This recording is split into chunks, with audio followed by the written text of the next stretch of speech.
Testing 1, 2, 3. I think we finally connected. IT, are we in? There we go. Okay, let's go. We are live, people. Night 2 of the NFL draft is already underway. I don't know if this is coincidence, perfect timing, or whatnot, but what do you know, chat?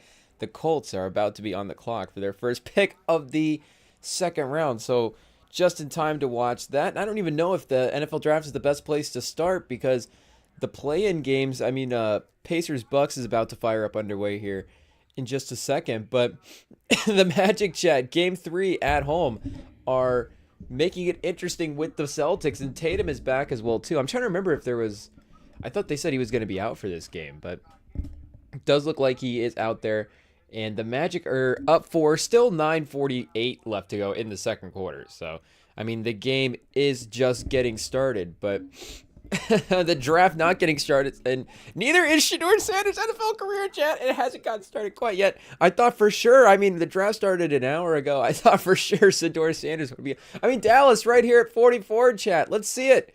Let's see it. The selection. They're holding the graphic. That's a long pause on the selection, chat. Or do they not know the name? Is it Shedeur? Is it somebody else? The dramatic reveal.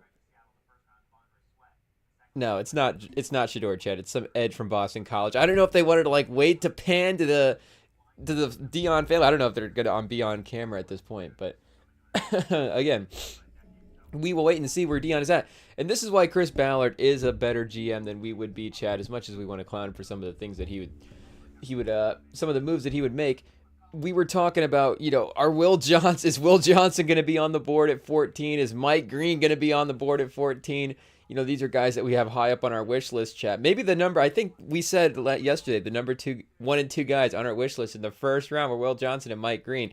We take Tyler Warren, a position that we actually need on the football field. And what do you know, chat, in the second round at pick 45 for the Colts. I guess, yeah, because Dallas did just make their pick, so we know who the player is there.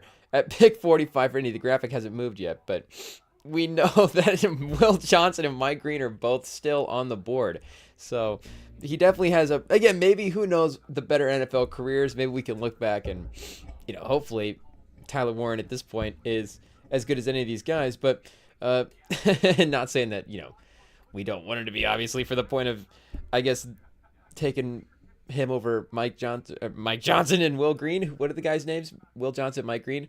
But just in terms of, maybe scouting out the landscape, seeing what the other teams are going to do, just know, again, the draft is about the balance of finding the best player and, of course, finding it at the best value, because and that's always been the thing with the quarterback position as well, too. It's at what point do you just go, I like the quarterback, I'm just going to take the swing on him. We saw Bo Nix last year rise up to number 12 as well, too. So is that the part, honestly? Oh, chat, the Colts, the pick is in. But is that the part of the Shedeur? Maybe it's Shedeur. Are we going to go 3 quarterbacks into the offseason?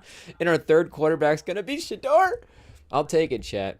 Maybe he can pass out some. We'll have the coolest quarterback class locker room. I guess Shedeur Sanders and Anthony Richardson, how can they make Daniel Jones cool? Maybe that would, we have to see what kind of transfer. Is that a movie, chat? Is that a movie? I don't know if Jordan Peele's going to do that version of the football movie, but maybe if Tina Fey wants to do like a Mean Girls / remake in a way, we're remaking everything. I think they already made that, but the football version of it would be Daniel Jones shows up to a locker room with Shedeur Sanders and Anthony Richardson, and then there's a transformation, chat, and then he takes over the starting job in week 15. But here we go. The pick is in for our team, chat. Let's see who we got. Oh, no. Ew, chat. Ew. We got the Ohio State guy. Ew. No, we got a guy. I think 2 years ago, I think Ballard and, again, outside of us just getting a little up, not necessarily getting so super excited about some of the tight end picks. Outside of us, wanting sexier players at times, better, flashier positions on the field. JTT was a guy, and how do you say his last name? Tuimoiloa? JT Tuimoiloa, maybe?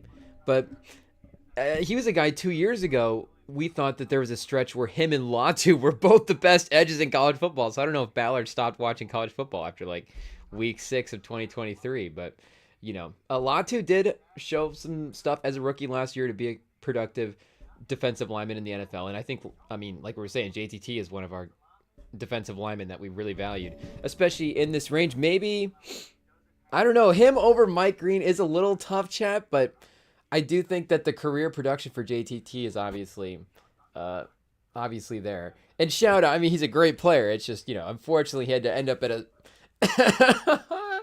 at a school like Ohio State, chat. It is what it is. But, obviously I don't think he would necessarily regret the decision either at this point with the way the season turned out for him. What happened last year in college football? I forget, but who knows, chat. But yeah, either way, JTT shouldn't be national champion because they expanded the team to 12 and Michigan should have knocked him out of the playoffs. But what do you do?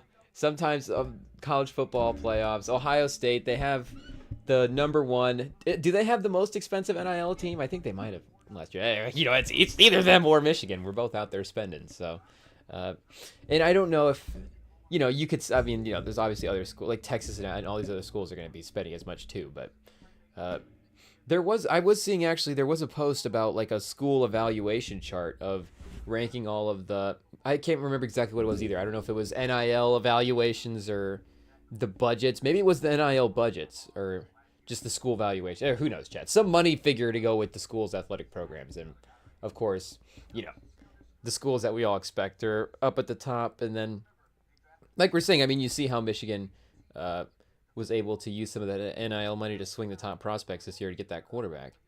But the Rams are another team. Once you get into the second round, I guess any team could be a Shedeur Sanders team.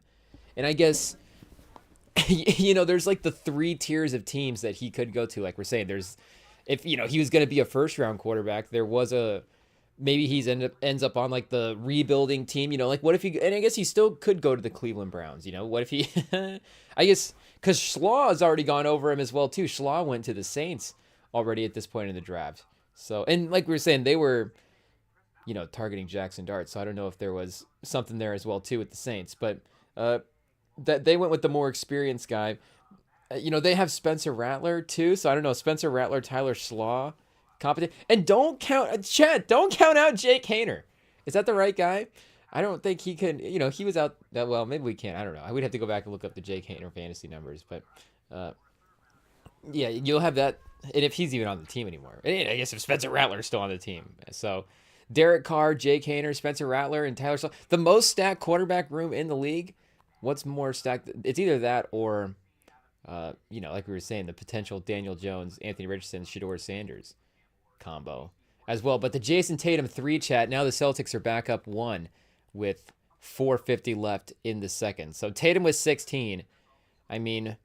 It's funny I guess there's a lot going on here, chat. We'll get back to the same. We have all night, I guess, to talk about Shedeur Sanders, of course. But and the Mike Green watch still continues. Will Johnson as well, still on the board. But it was interesting to watch a game without Tatum like that because they said it was the first game that Tatum had ever missed in his playoff career. So you think about that from the Tatum side of things, but you also think about that from the Jaylen Brown side of things, where these guys have been so intertwined through the course of their career. And, they're only 1 draft class apart as well, too. And Ballard loves the Big Ten, chat, I guess. Penn State and Ohio State. Come on, Will Johnson. Let's trade back up for Will Johnson. Yikes. When Harbaugh passed on Will Johnson in the first round, that was obviously a concerning sign. But Hampton's a good player as well, too. But, is that Tatum again? Somebody just hit a 3. Yeah, I think it was Tatum. 10-0 run by the Celtics. But again, in here, let's actually look up the Jaylen Brown numbers in the playoffs without Tatum, if they even made the play. Well, I guess, they didn't make the playoffs without Tatum that first year with Jaylen Brown because, again, they, did they end up, was that number 1 pick the Brooklyn pick? See, that's the problem as well, too, Chad, is they had those Brooklyn picks. So it's hard to necessarily say, hey, pause. It's difficult to say, with their record, how they were performing compared to where they were picking at it in the draft with those guys. Because, again, they had that trade that was so successful. And I guess we saw our shout out to Jaylen Brown. We meant to go to Jaylen Brown's page, and we just searched Tatum. But we were talking about Tatum. So there you go. A quick scan of the Tatum numbers. Always always necessary to take a look at, I guess. But yeah, that first year, I mean, yeah, you see Jaylen Brown, and it was obviously it's been awesome in Jaylen Brown's career. It's awesome that he's had that story where he has made the leaps and bounds every year as well.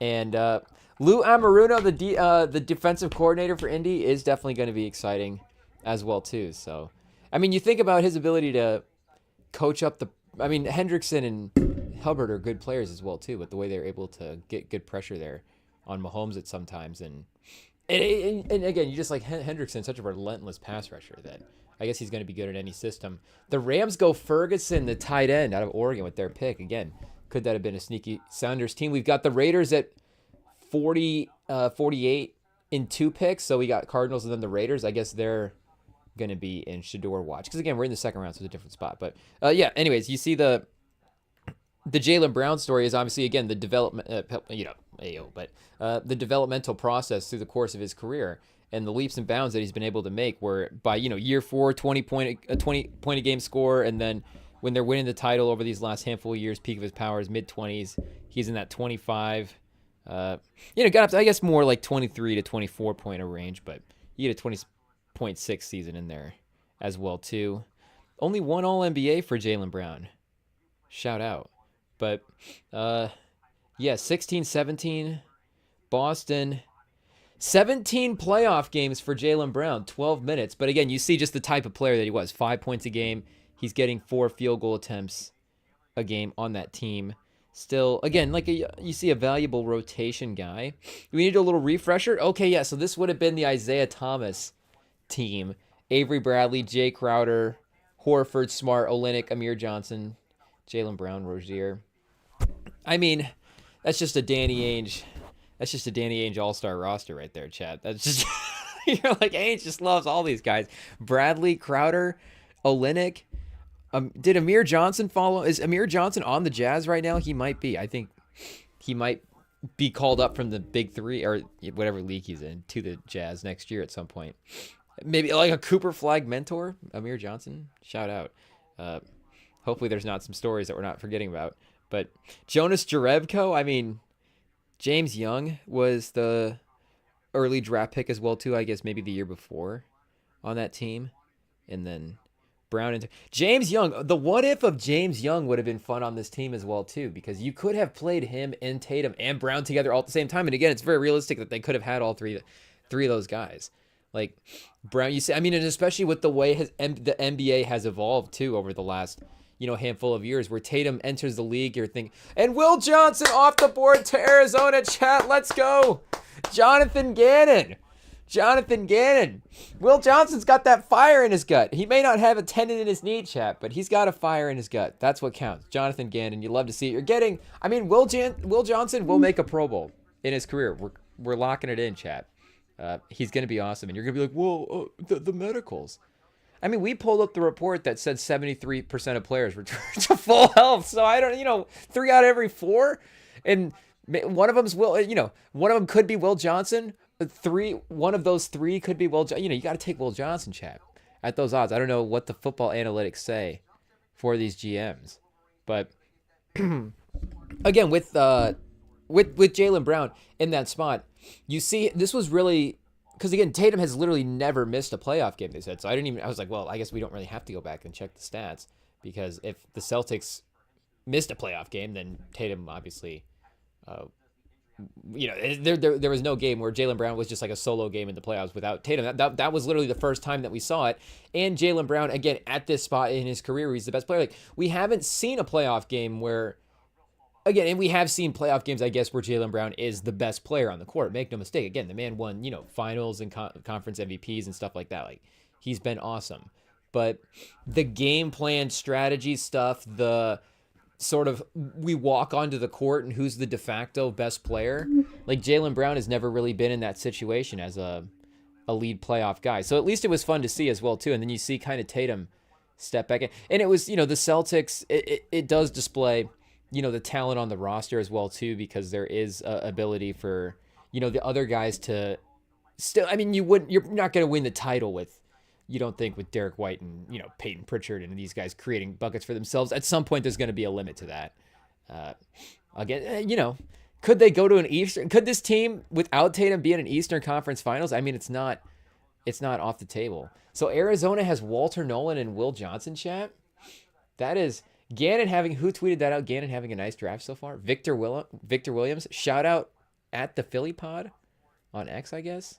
But yeah, that's a nice 1-2 combo, chat. I mean, that is like you look at the high school board a couple years ago and you're like, how did Arizona get the number 1 and number 2, like the 2 best players coming into college from a couple years ago?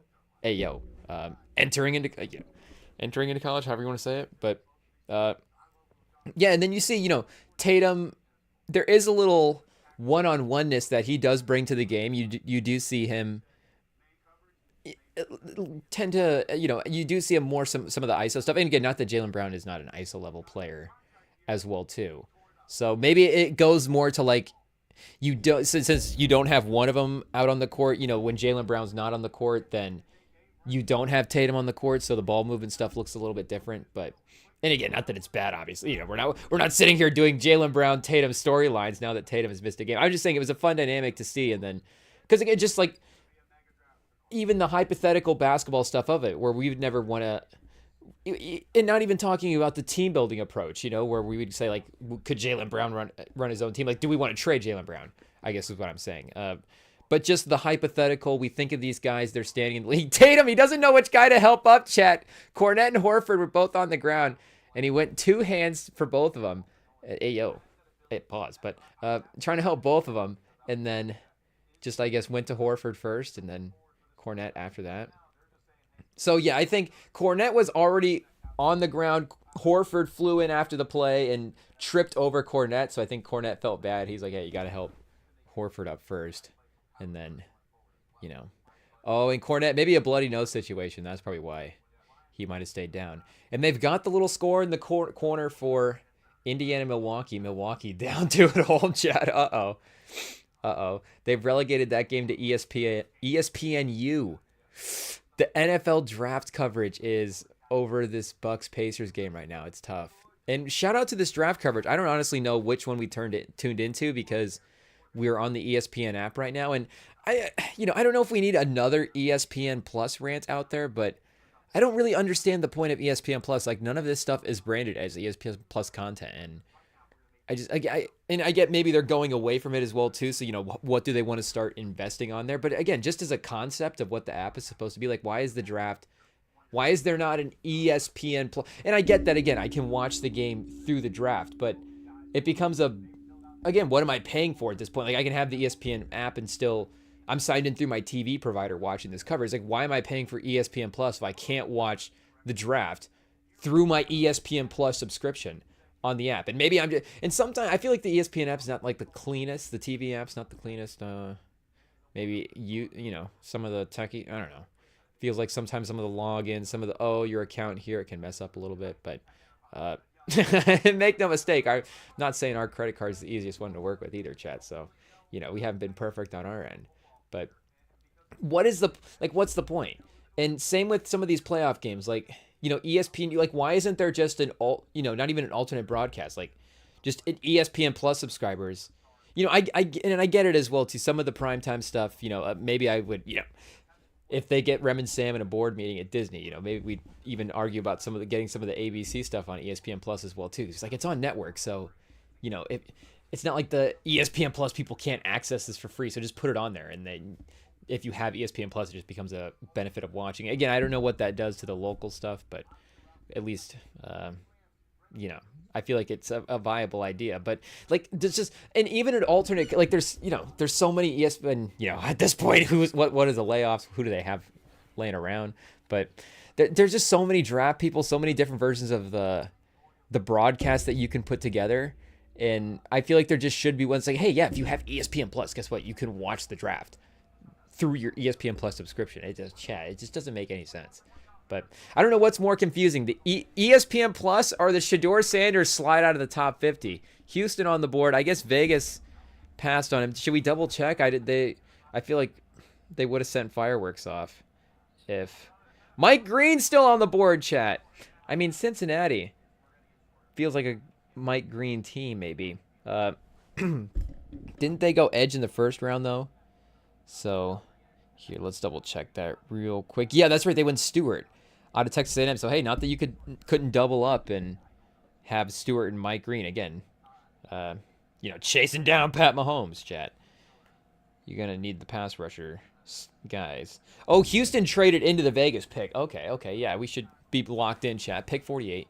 For sure. So they traded up for defensive tackle out of Minnesota, which, speaking of which, we got a player named Alfred Collins drafted before Shedeur Sanders. Shout out to Alfred Collins, second-team All-American from Texas. I guess, we'll go through the draft here. The Niners' defensive line is definitely getting replenished with their team. But, yeah, like we were saying, it was definitely fun to see. Or at least like we were saying, ESPN Plus kind of sucks. But, yeah, and it was fun to see Jaylen Brown in a lead player role in that way.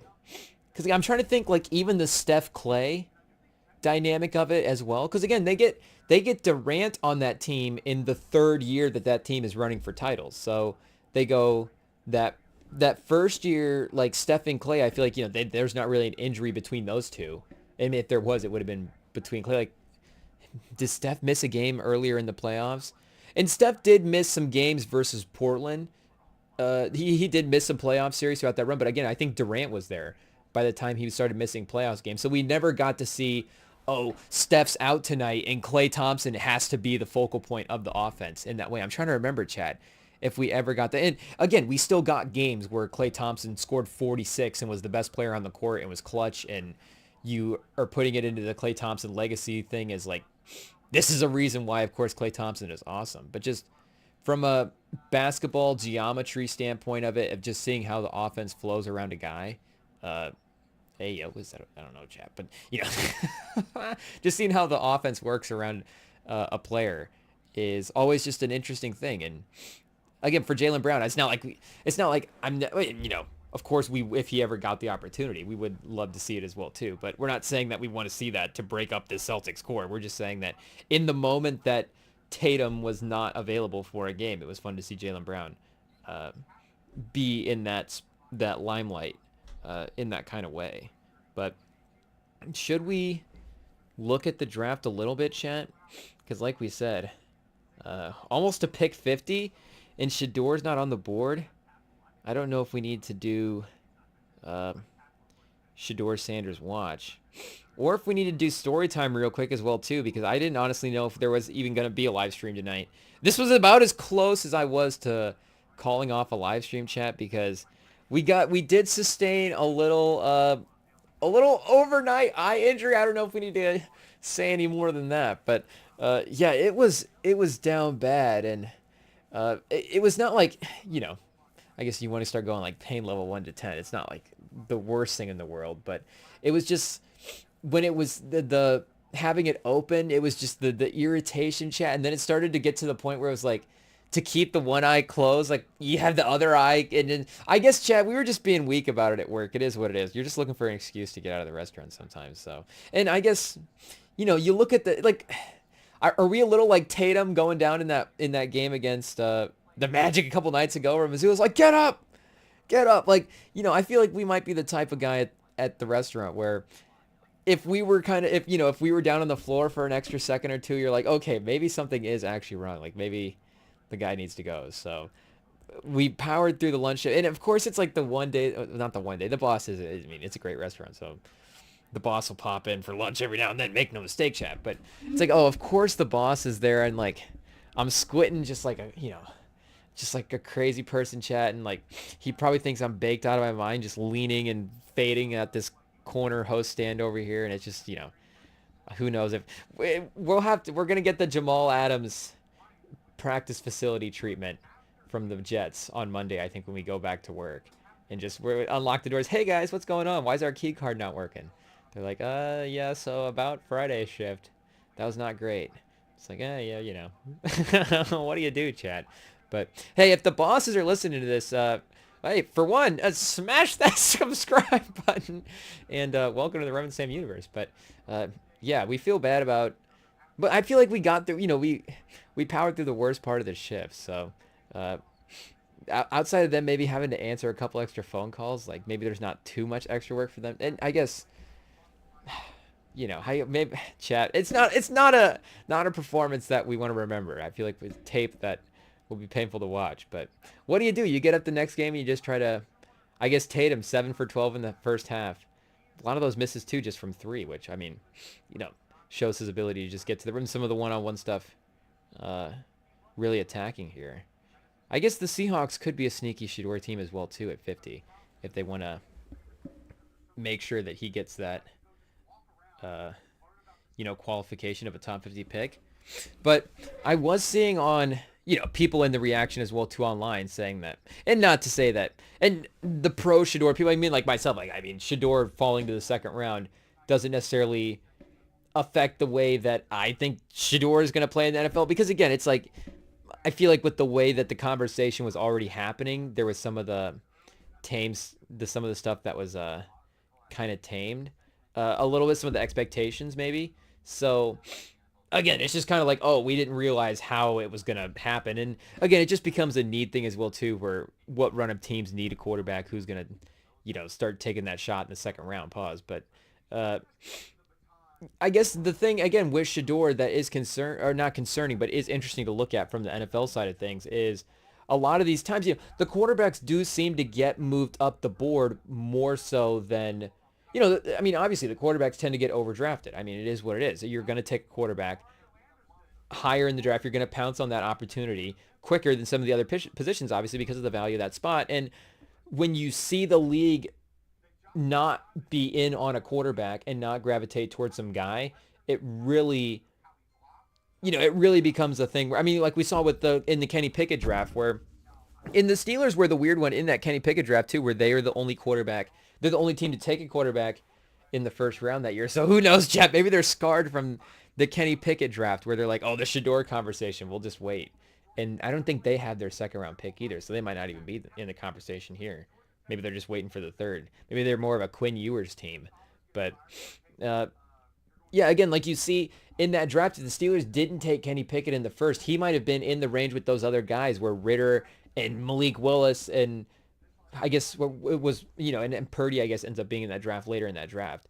But the other guys, and, Purdy, again, is even the last pick in that draft. So when the league was out on the quarterbacks, they were, I guess, valuing, again, the quarterback value is just different than the other values on the team. But I mean, it's just the difference between being valued, I guess, as a starter and versus a backup. And I guess you can't necessarily, and maybe that's just a crude way to put it, sitting on the couch, because again, it's not like you get a guy like Dak Prescott who was a fourth round pick. Maybe, you don't expect him to be a 10-year starter in this way, but you do probably think that there is really, you're getting good value for him in the fourth round. And there is a realistic possibility that if he does have to emerge into a starting role, that he could be doing a really, really good job at that spot. So I guess that is the Shedeur Sanders dynamic now, where it becomes, if he's not a first round quarterback, is he a third or a fourth or whatever round quarterback? But then again, it's just a range where you get a guy like Jalen Hurts goes in the second round too. So that was some of the comps that I was seeing for Shedeur.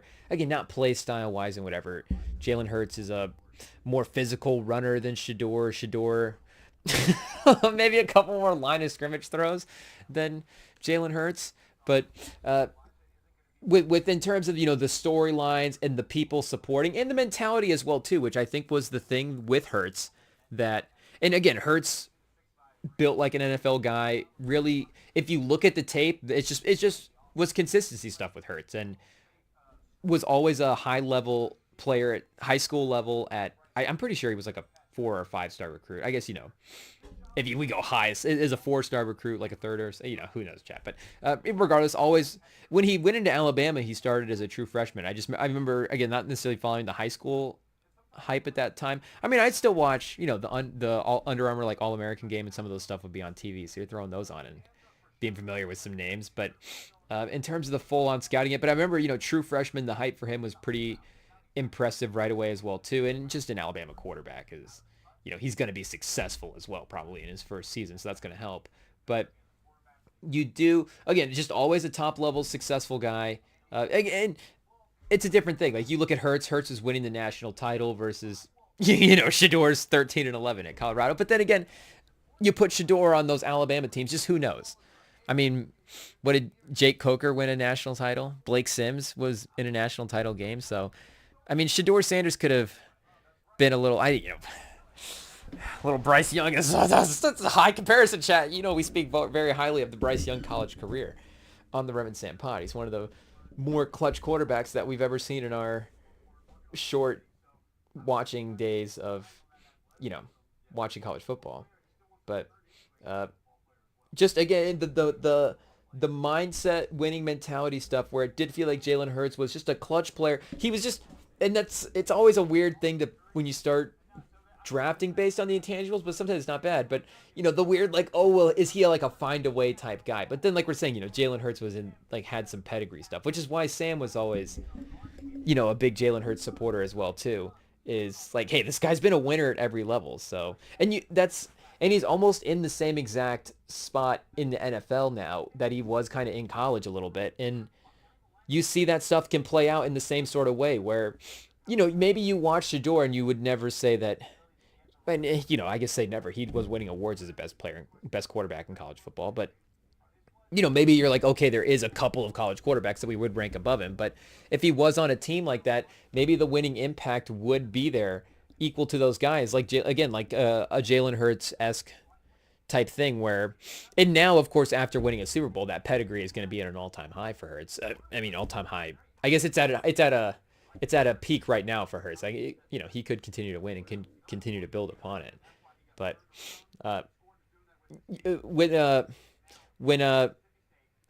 when you do go to the quarterback rankings at this point, you could still very easily go Mahomes, Josh Allen, Lamar Jackson, Joe Burrow. You can still definitely go to the AFC guys. Maybe even C.J. Stroud if we're trying to build teams in the future.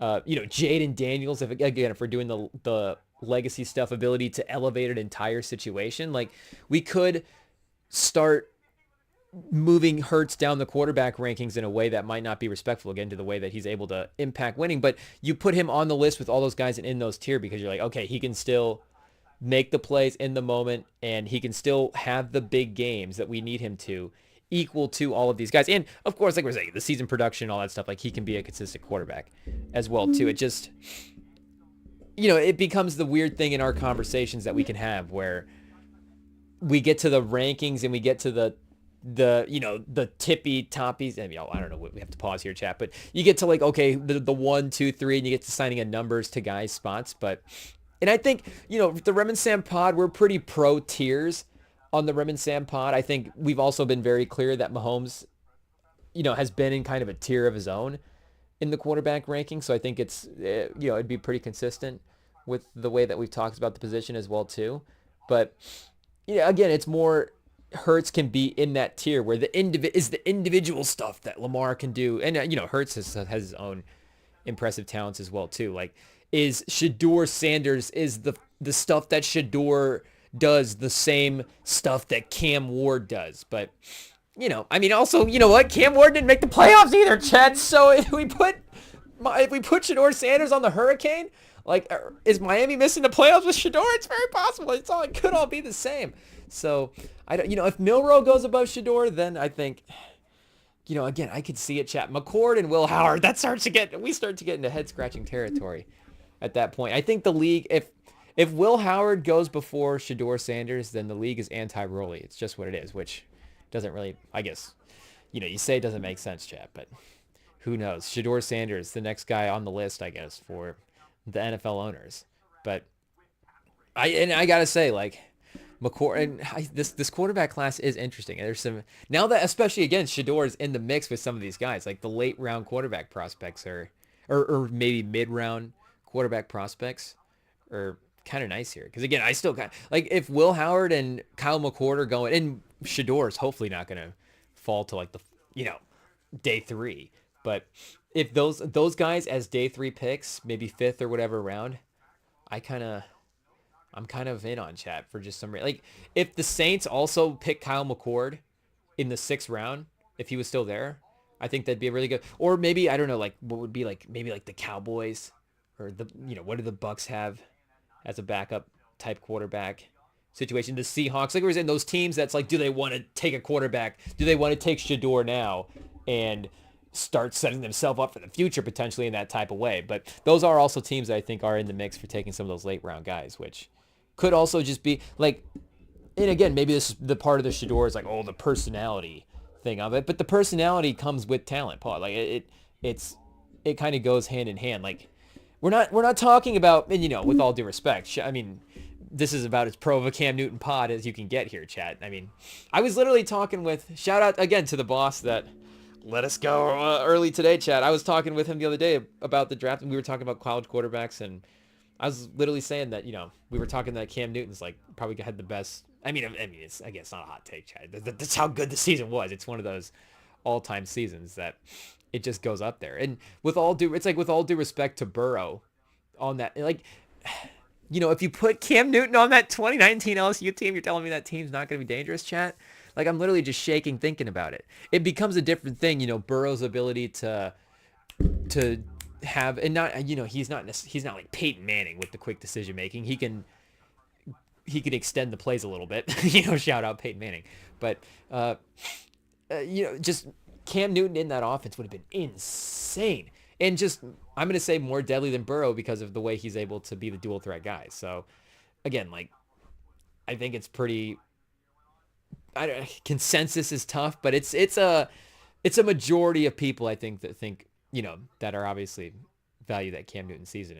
And then the way he was able to carry it over in the NFL as well, too. But I guess what we were going to say is we're not talking about Cam Newton here later in his career where it's like, I mean, there was an interaction, of course, on the radio between him and Dan Patrick where Cam Newton asked Patrick about why he thinks he's not starting in the NFL. And I mean, Patrick lays out the stuff about just some of the bigger picture stuff. I mean, Cam Newton maybe distracts from that in a way where now teams are, if there's quarterback struggles, teams are calling for Cam Newton. Cam Newton's just a big personality and a big figure to have in the locker room, chat. And even to scale it down even more, like, we're not talking about Tebow here with Shedeur Sanders. We're not. I guess Shedeur, shout out, getting his jersey retired before Tebow. So there you go, chat. Better than Tebow, some might say. But we're not talking about that. Oh, Benjamin Morrison off the board to Tampa. Shout out. One of our, I guess, wish list guys for the Colts as well too. But JTT would have been on it as well. I would have also, but I guess we're not gonna. It's for. For some reason, we're skeptical, chat, at first, but I feel like that's just the approach of it. It's like you approach it skeptically, and then I just start talking myself into it, and then sort of get there. Because make no mistake, I mean, you can check the tapes. I mean, are we a bipolar fan? Absolutely, but there is positive moments in there, so we are going to start talking ourselves into JTT. Once we do the full tape dive, I mean, I'll start to be like, hey, here's 7 reasons why JTT is better than Mike Green. And Mike Green's still not even on off the board yet. So maybe there's a medical thing with Mike Green as well, which, again, maybe puts it into the realm where it's not hot taking to like these guys. Like, you look at, like, Will Johnson was sitting at number 10 as the best overall players in this draft for a long time on this draft board before he got picked by Arizona. And I mean, you see Mike Green is still sitting at like 20 overall on this draft board, and we're at what pick? We're outside the top 50 at this point. Yeah, we're almost to pick 55. The Packers, they start setting themselves up post Jordan Love, chat. Shedeur Sanders. That'd be a good offense for him, obviously, with LaFleur. But oh yeah, is this best available? Josiah Stewart. I was gonna say there's no way shout out Josiah Stewart, but there's no way that I don't think NFL teams are taking him over Mike Green. Doesn't say pro comp Will Anderson Jr. chat. I mean, I don't not necessarily saying that Matt Miller's comps are driving our decision making, but it's a pretty strong like flashes of in the type game. What do we got for Jordan Birch? I don't know. Charles Omenahu's pretty good too. So, you wouldn't be upset if you got Omenahu in the second round. Landon Jackson, Epinesa. Yeah, I mean, again, the good players are obviously going to be the ones that the traits are going to stand out, chat. Oh, computer lock. There we go. But Epinesa is a good in that second round range type of guy. Who do they got Stewart comp to? No comp for Stewart? Yeah, once you get in the no NFL comparison range, then you're like, oh well, you're in a different tier of the class. Not to say that, of course, the talent isn't still there as well. Does Watts have a comp? Jesse Bates. I was gonna say Watts has to have a comp, chat. Watts also on our wish list as well too. So we'll see if the Colts end up taking him later. I believe we still have our 3rd round pick. Ballard wasn't getting too frisky with that, if I'm not mistaken. Yeah, chat. We're just a solid, upstanding team. I don't know, basic team. Just our pick, 1st round, 2nd round, 3rd round. No trading away, no trading for. Not this year, anyways. No taking a chance there. Magic back down by 1. Swinging the ball into the corner. KCP from the wing. Chet. Oh! KCP. You pay him the big bucks. Apparently, he feels good with the contract that he got. The field goal percentage has not necessarily matched the vibes so far. 0 for 2, chat. That's only a 2nd shot of the game. We're in the 3rd quarter. That is all. I mean, 0 for anything is concerning, but it also is now the is KCP. And, there's probably a coach on the sideline like, KCP, stop shooting. But has KCP lost the confidence, chat? Is he in a slump? KCP, a shooter slump. Who knows? Anthony Belton off the board before Shedeur. Insane, chat. No, who knows? Anthony Belton could be a great player. Harbaugh, I guess Will Johnson's off the board for Harbaugh. Probably kicking himself. Could have gotten him if he had just fallen a couple of picks more. But let's see here, chat. 2nd round. Yeah, we started off with some guy named Schlesinger going to the Browns. The Browns with 2 early picks. That was another sign that you're like, okay, the Shedeur thing is probably going to be really interesting to watch here today, because you're like, okay, well, if he doesn't go in the 1st round, the Browns are obviously going to take him at 33. He's obviously going to be the 1st pick of the 2nd round. And it's like, well, okay, so they really wanted this linebacker. I get it. You have a couple of picks, so the Texans aren't going to take a quarterback, and the Seahawks are going to take a quarterback. The Giants already traded up with Texans in that spot, and maybe the Saints trade up, but then again, maybe you also like Schlaw as well too. So you just feel like you're going to get one or the other guys, but then no, they go Judkins, the running back out of Ohio State, which is a fun pick, I guess. And make no mistake, like with the Nick Chubb injury, shout out, they're definitely going to need to take some steps to setting themselves up for the future at that spot. But are they the type of team that needs to be investing in the offense in that type of way? I guess either way, you're building out a good situation to have a quarterback. You got to build around Kenny Pickett in some way, chat. Kenny Pickett, Deshaun Watson, and Joe Flacco. I was going to say we need to do a QB room ranking, but I think Russillo might do that already. So, Russillo, you're on watch. If you don't do your backup QB rankings this year, or your QB room rankings or whatever they are, make no mistake, you will be seeing that bit on the REMINGTOM pod, because some of these rooms are nuts, chat. I mean, even the Giants have Jackson Dart, Russell Wilson, and Jameis Winston. So this is crazy. Maybe a lunch table rankings. Which QB rooms would you want to sit with? I guess pause. But they got Kenny Pickett as the starter. It's hilarious. I guess is it Deshaun still hurt? I never even know, chat. Shout out his guy Quincy Avery getting the Hulu documentary, and getting his name out there, getting his story out there as well too. But who knows what's going on with the Watson side of things in terms of the quarterback tenure. So maybe you think Pickett's maybe you think you're like a 6-win team. I don't know why you'd want to be a 6-win team with Arch Manning, or you're just setting is Judkins when we have Arch Manning next year, we obviously need a good running back, like obviously we're gonna be the worst team in the league, and we're gonna get Arch Manning. Or the Browns. The Browns are going into the season so confident. They're like, if there's one thing we know how to do, it's tank, chat. So they're gonna, again, Kenny Pickett, they're gonna win 6 games. Stefanski's going to mess this up somehow, unless they have another 2nd round pick. No, so they'll be back on the board, I guess. Again, top of the 3rd, 67. Do the Giants go Jackson Dart and Shedeur Sanders and just draft all the quarterbacks from this class? And then they take, like we were saying, McCord later. Milroe in the 4th. Maybe the Browns go Milroe later as well too.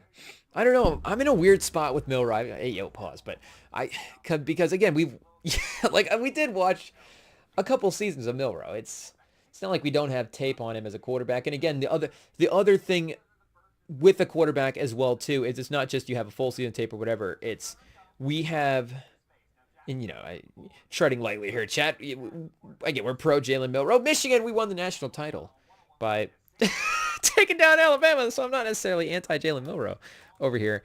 But when you have the ability to see a guy go into an off season as well, and then what is he going to be like the season after that? And I guess Milrow did get better as well in a way, but did some of the passing stuff fully develop the way you would think, chat? And I mean, you see the rushing numbers. Like that's the problem, is he's such an elite athlete that.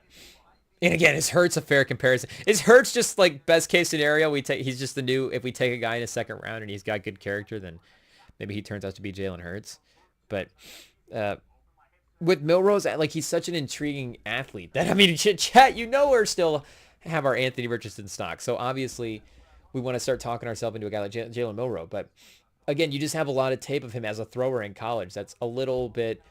That would definitely make you, I think, a little bit hesitant as an NFL team in his upside as a passer. So if there's a spot later in the draft, and I still think with all 7 picks, like I get to read some of these scouting reports where it's like, okay, this guy's going to be a great special teamer, and then he's like a 5th round pick, and it's like, okay, I'm not against that. Like, make no mistake, again, shout out to a guy getting his bread, getting his opportunity, getting the view of being worthy of an NFL talent. But just again, taking names and faces out of it, like just the theory of taking a guy that you think is going to be on your special teams with the 7th, like you'd have to be like, this guy's going to be Matthew Slater, or we need a punter and a kicker. Like, right now we need to take a special teams guy. Otherwise, I don't know, chat. Like, I don't feel like I can find special teams guys around there. I feel like you have the ability to take swings with all 7, in theory, all 7 more or less, depending on how you do your trades, but you have the ability to take swings at starters and at like, okay, this guy could be a rotation guy for us in the future. So if it, especially as a quarterback, would be like a team where you're like, we would be bringing in a package quarterback. And it's especially in the NFL is now too, like the ideal quarterback is a dual threat quarterback and is a guy that can be an athletic threat or, be a guy that can extend plays in a way. And the Magic now have a 3-point lead as well too, with just under 7 left in the third. So despite KCP bricking shots, they've managed to, KCP's defense and some other things, I guess, have managed to work their way back in. Tatum at the top of the key, chat. No good for 3. The little wrist flare up in the halftime, I guess, maybe. Who knows? Hey, yo. But if you brought Milrow in as a guy that could make plays for your team, it could be a fun thing. Like, what if... And again, like some of these teams with dual threat guys, like do the Bills need a package quarterback to run the short yardage stuff? Like you just have Josh Allen, and just the mental, Josh Allen's on the field, anything's possible, is always going to win the day. Like now we're going to bring in another guy who is less of the total package, but maybe a little faster. Like, and then he's going to throw it. Like, that's always, of course, the debate, chat. But especially now with, again, some of these athletic, dynamic players. But if it was a team maybe like Cincinnati with Burrow, where you're like, okay, Milrow, if we want to run some of the rushing stuff, the goal line stuff, if we want to push with Milrow, chat. Did they ban that actually, or did they not? I don't think they did, chat. Did they? I don't know. Here, let's quick push update. Shout out to our fans following the NFL offseason committee stuff, the rule stuff. Believes owners will reach consensus on tush push vote. So it's still vote on tush push ban, most likely coming in May. So, hey, pause. But this is, so I feel like this headline is saying the vote is happening in May. I don't know if it's saying that it's a lock that the push will be banned, but these other owners may not like the fact that the Eagles can just run this dominantly every time. For a long period of time, up until 2006, that was, you couldn't push or pull a player anywhere, Goodell said. Is this a part of football, or is that a football play, or is that a play that can bring some danger to it our, safety concerns for our players. Why is it our, safety concerns? Okay, Goodell. So we think we'll go through discussion again, both with the competition committee, the ownership, and it will likely be voted on in May. ESPN Greenberg asked Golick whether he has a strong sense of the outcome. No. Goodell, I guess, responds, no, I think, listen, there are strong views about it. This is a football play. Strong views about the safety of it. Strong views about, listen, a couple of teams do it well, so what? That's a good thing, right? It brings innovation to the game. I think they're all valid views. It's a great thing about the NFL is we work on a vote system with 24 out of 32. We consider all those things. We have great data on this, and I think from that standpoint, I think we'll end up making the right decision. So he doesn't know what it's going to be, but he's positive that it will be the right decision. So shout out Roger Goodell, I guess, and the tush push vote. But yeah, what about the Vikings, chat? A guy like McCarthy. Maybe there's even controversy later in the season. You're like, Milrow, let's put Milrow in. But we believe in our guy McCarthy. Jordan Love, the Packers, but the Broncos just traded up to 57. Maybe that would be a team. Again, we're saying, like, I don't know if Milrow is a consensus day 3 guy or if he's going to go in the 3rd round here later in the draft. Oh, Detroit trading up with the Broncos, chat. Okay. Detroit's got somebody in 57. Who's still left on the board? Mike Green? Detroit going after Mike Green, maybe? I mean, it has to be. The Raiders at 58. I mean, Mike Green and then Shedeur back to back. Let's get this corrected, chat. Let's get these guys in the top 60 and let's just move on with the rest of the night. But the Magic now with, what is it? Is this a 6-point lead, chat? What's going on here? Boston. Just the Boston, chat. The collapse in the 3rd quarter is, they're collapsed worse than us at the host stand at the restaurant today, chat. It's just an embarrassing performance. The 3rd quarter. I don't know what's embarrassing. The first quarter of our shift or the 3rd quarter of this game. It's tough look. But I love that they're just running. This is a national broadcast. We're actually listening we got the draft as the audio for tonight and then the game on mute. But just as I want to hear if there's any Shedeur Sanders news, chat. Is there a video? How many bong rips does Shedeur Sanders take? But they're running like Mo Wagner pieces like it's like the Tatum injury for the Magic. And isn't Suggs out as well too? So, shout out to our guy Mo Wagner, but, what was the upside for the Magic anyways with Mo Wagner on the team? But who knows, Chad? A steal of a game here could be intense. Derek White taking it to the rim, of course. Derek White known to settle down the offense. A veteran presence when the team needs him, cuts the lead back to 4. And I think I was mentioning this earlier. I don't know really which ESPN broadcast we are locked into tonight, chat, but whichever one it is, shout out. They're doing a good job. It all worked out where we stumbled into the broadcast with Ben Solik on it. Shout out Ben Solik now at ESPN. Sometimes these guys, you feel like going to the nationwide leaders, like you're like, okay, you get obviously the move of working for ESPN, but then it's like, hey, wait a second, where'd Ben Solak go?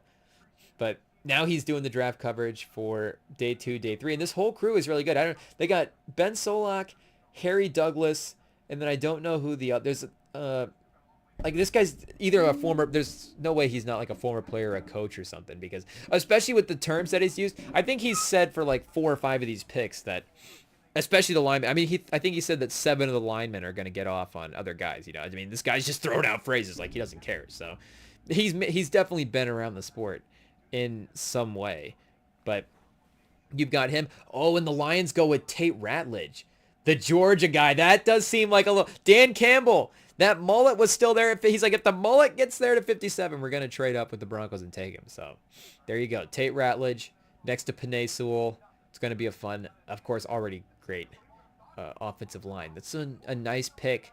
The Lions are also having a really good draft as well, too, Chad. The Lions have been, of course, a smart team for the last couple of years. But I don't know. Are they? When's the? How does Cinderella go, Chad? What's the story? Oh, geez. I guess haven't watched that movie in a hot minute. I don't know. Do we need to throw on like the remake version of it? Who knows? Maybe if they remake it in a, chat, get another remake, and then we'll watch that one. Because I feel like with the run of remakes that the live action remakes that they had, there is a live action Cinderella floating around out there, but I don't know where it is at in the, I don't know how is it canon, chat? Do the Disney fans consider that one like in the main run of the live action remakes? And it does feel like it was like a couple years out where it got lost in the shuffle. So maybe they need to re-release. I mean, nobody would at this point. We just expect remakes, so we'd be like, yeah, remaking Cinderella, it makes total sense. But the Raiders at 58. Shedeur, is this it? Development under Geno. Tom Brady in the building. Tom Brady's gonna let Shedeur fall out of the top 60. The rollie Tom Brady's gonna slap a rollie on his wrist that says, "You should have been picked in the first, but hey, we passed on you at 6. Don't worry about that. Don't worry about that." Brady, remember Brady was passed on 5, 7, 8, 9 times by Bill Belichick, always taking shots at Brady. Couldn't even draft him early. Had to wait all the way. He's like, finally, I'll take Tom Brady in the 7th round. Okay, I guess. Fine, if you're give me the best quarterback of all time, I guess I'll take him. So maybe Brady, the story will be the same. Maybe a little bit less egregious. Pass on Shedeur one time at 6. Take him in the or I guess pass him in twice because they had that other second. Or did they trade back? Whatever the chain of events was, they might have traded back. Oh, did they have that Bills pick at 41 maybe? Or who knows? I forget. We'd have to go back to the Schefter Twitter and track it down. But they're making us wait. It's just the anticipation, chat, the selection. The pick is in. Graphic has just stopped going. Jack Beck, wide receiver from TCU.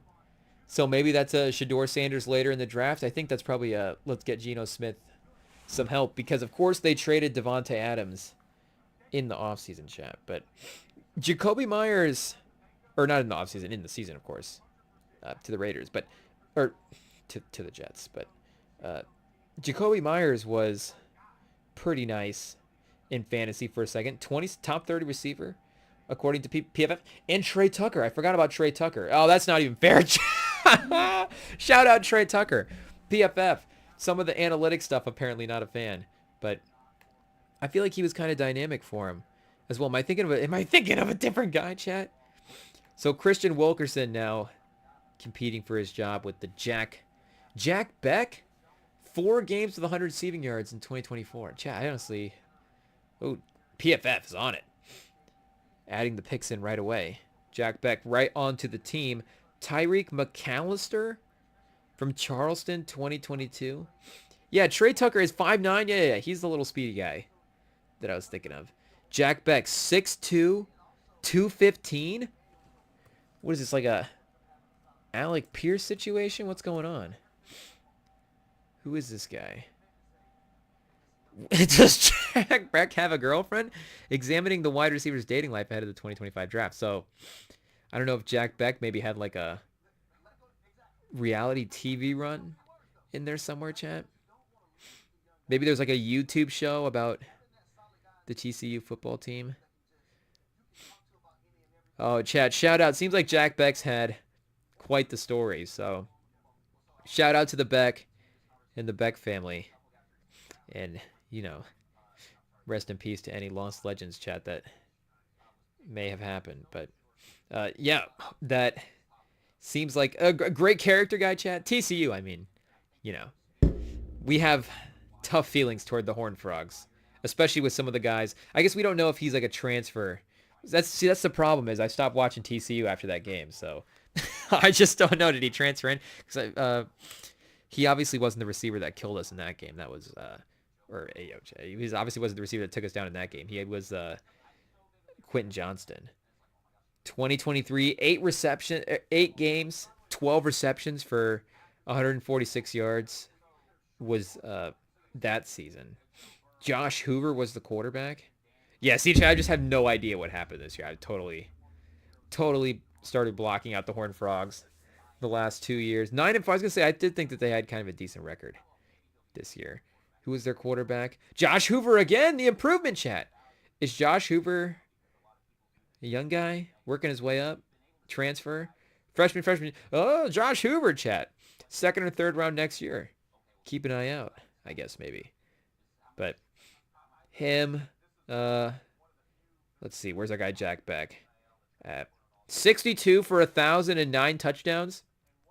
So, yeah, chat, you see, of course, dynamic down the field threat. They got a couple of stretch the field guys, I guess. Blake Noel, 9 for 179. Eric McAllister, though, 39 for 762 and 5 touchdowns. But 9 touchdowns, also the lead touchdown getter on the team as well, too. So, big red zone target for the Raiders. I mean, that is a good dynamic, like we're saying, with Jacoby Myers being more of the possession receiver, Tucker being a little bit of a, gadget guy, however you want to phrase it. I don't the Dorch torch. I don't know what kind of guy we need to start. What the label for these type of players is, but Wilkerson is 6'1", 201 on the outside. Now they have G&T. I guess they're just trying to supercharge the offense a little bit, chat, and with Bowers as well too. I mean, how do you forget about Bowers? How do we forget about Bowers, chat? When mentioning the roster, especially after we just clicked on everybody on the team. Kuntz, Malcolm Kuntz, shout out. But yeah, that's going to be maybe actually a fun unit next year for the Raiders. Unfortunately, they are in the Chiefs division, so it will not matter. But chat, somehow the Ravens are on the clock. Denver, Washington. Who knows what's going to happen here? Boston down by 1 now after the make with 1:45 left in the 3rd quarter. So let's take a quick break here. And then, chat, I got to put eye drops in. And then we can continue reacting to the draft, continue with this Celtics game. And Indiana's starting to pull away from Milwaukee a little bit. So who knows? That game might get exactly 0 seconds of watch time. Sorry, Giannis, but we'll start watching him. He's on the Spurs next year.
Okay, chat, we're back. IT is locked in right now, as you can see. But I'm not gonna lie, that last batch of eye drops was definitely the most effective, and I think we're kind of low key cured. But see, that's the problem is we knew it was such a weak injury, and it was just the timing of it.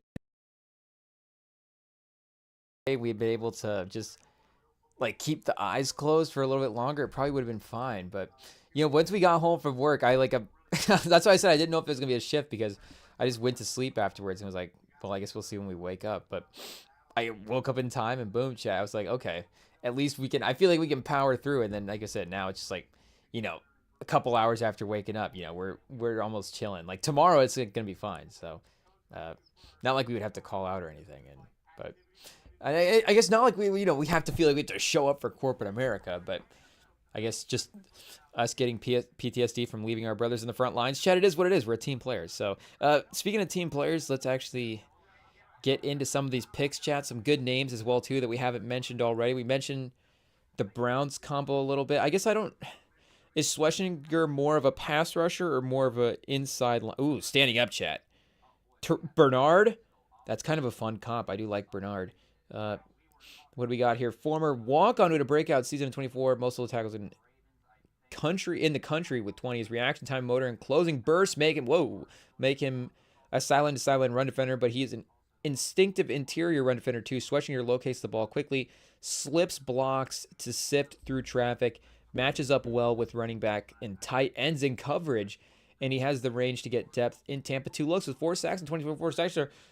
Schlesinger showed some upside as a pass rusher. He also is reliable, sound wrap-up tackler. So that really honestly does seem, overall, you see the draft board had him ranked at 53rd, but that does sound like a pretty nice player, I guess, according to what, shout out our guy, Matt Miller. Or no, I guess Steve. Oh, shout out, who's Steve Munchchat?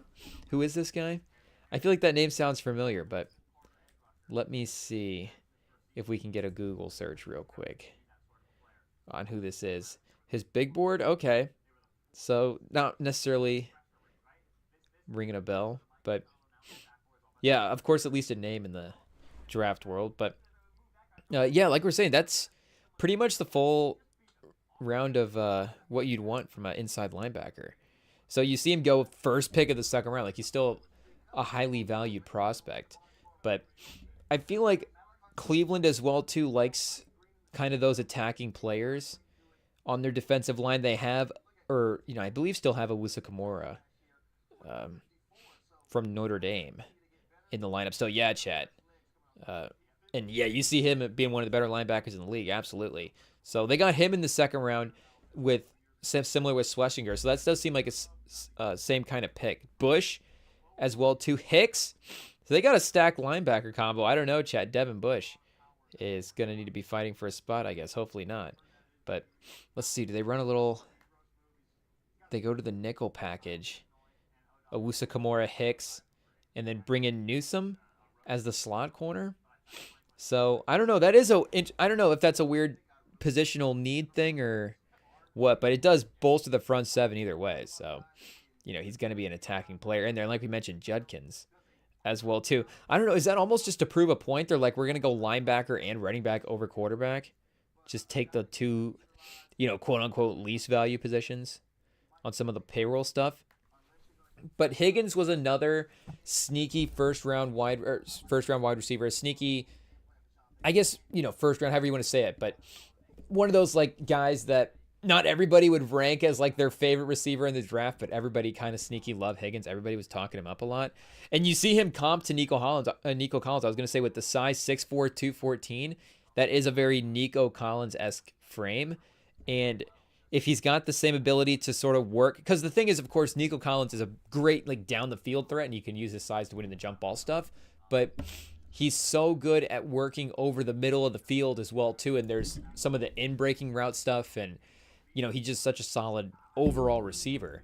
So if Higgins is that's some of the stuff with Higgins is, if he's able to sort of provide that stuff, explodes off the line, sticks his foot in the ground at top of routes. I mean, chat. Again, the comp is Nico Collins, but yeah, that sounds pretty similar to what you'd get with that type of player. So Tank Dell, of course, is also in that receiver room for Houston, and Mechie Is he still there hanging around?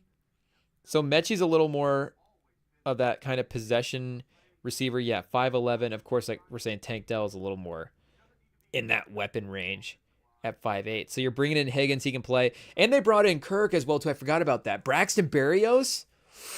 Chat, look out for the Texans. Were we a year early on the... I mean, that makes sense, though, in sort of the CJ Stroud run of things, where the overhyped rookie season, the sort of, sophomore slump, however you want to phrase it, the not even really a step back last year. There was just some, overall stuff that what even the expectations should have been for a team, CJ Stroud in his second year, who knows? But this third year, with the way they propped up this offense and with all the maybe just getting Nico Collins healthy for a full year, getting all the pieces together is, and they're still going to need to continue to build out the offensive line and other things. They lost Tunsil, which is, of course, not ideal, but and I was going to say, who did they replace him with? Cam Robinson, Trent Brown. I mean, Tunsil is one of the better linemen in the league, so it is a tough move as well. But they're, like we're saying, they're building out a pretty terrifying unit here. And if you have Dell in the Mechie spot, I mean, like I was saying, you could probably put Higgins in that Mechie spot as well too, and use Dell as a weapon guy in that role. And this deep, I mean, Lassiter had a good rookie year as well. Yeah. So, and chat, I don't know if, again, we want to start dipping our toe into offseason preview stuff, but I think we've been a pretty pro CJ Gardner-Johnson prod here for a while. And if you look at his tenure on teams, the teams that he's on makes runs, chat. I mean, he's literally coming off of that Eagles Super Bowl win and has been on that Eagles team before. I mean, here, let's just go to the CJ Gardner-Johnson more, because of course he was drafted by New Orleans, and that New Orleans defense was really talented when he was there as well too. So it was a little bit of good timing for him. But I mean, eye test wise, he would just, I mean, it always is, chat, for better or worse, one of the more fly around players on the field. But that is just an attribute that, again, is, to me, a high level skill set. And yeah, you got 2 games in New Orleans. I mean, 2019, only 1 game, but 2 playoff games, 3, 4. Detroit as well too, when they made their conference finals run. See, you got Philly. I mean, that's 3 straight years of Gardner-Johnson making the conference finals. So are we going to say 4 years, chat, in a row, him on Houston? And again, they're getting not just one of those, like, I don't know if there's like an NBA version of this where who's the guy for the, what's his name, chat? Patrick McCaw. Patrick McCaw was on he won like 4 finals in a row because he was on 3 Warriors finals, and then like the Raptors team that won the finals, and then maybe he won like a 5th title because there was a G League title in there as well. Shedeur Sanders backing up Mahomes, chat. What will Sam think?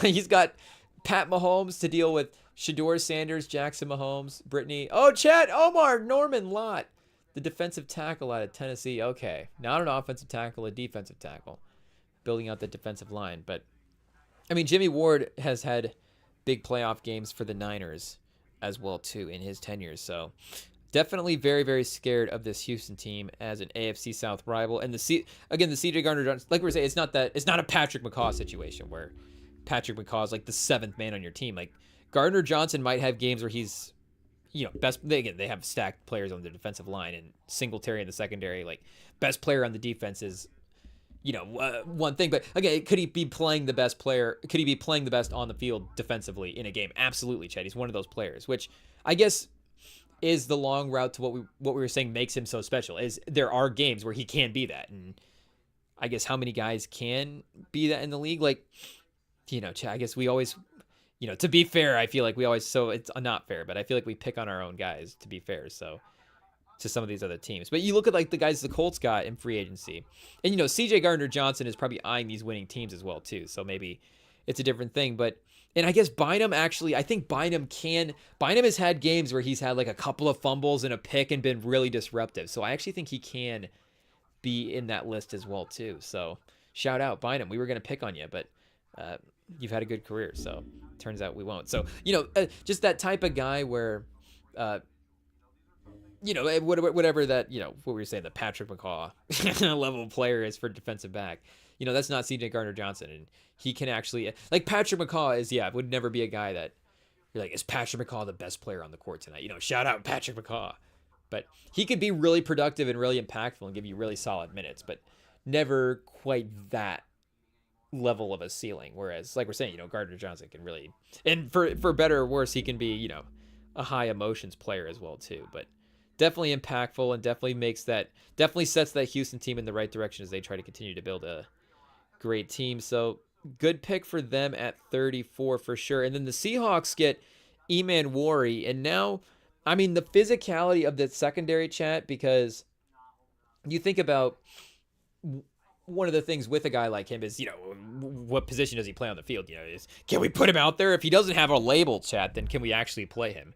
Becomes a weird dynamic for some of these NFL teams. But safety, some of the slots, and I feel like it's 2025, chat. Like, I feel like at this point, isn't it pretty well known that you can just have like one of these weapon defenders out there? And if you feel like he's going to be, and what we were going to say is, Witherspoon is maybe a guy that you could say could be that. But again, Eman Wari's more a safety who can hybrid into some of the slot stuff. And Witherspoon is, I think Witherspoon may have had a safety run in his career as well, too. I'm not sure, Chad. But he has a physicality. Maybe he could play safety. But again, he's more a corner that hybrids into the slot stuff. So I think even with two hybrid players, they're hybrid that can play together.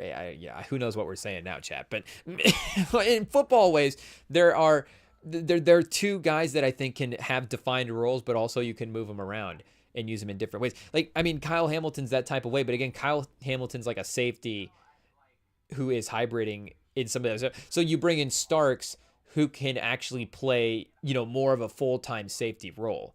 And maybe there's a balance between Starks and Hamilton that, again, not to say that Hamilton and Eman Wari couldn't play together and that wouldn't be attacking, but, there'd be, if you want to try to balance it out a little bit and, I don't want to say cover more of the field, but you get, maybe Eman Wari and Hamilton are pushing more down the field and you're like, okay, we still need to get a guy dropping back, or, now the corners are just, we need to make sure our corners and man are holding up in a different way. Or, I don't know, Chad.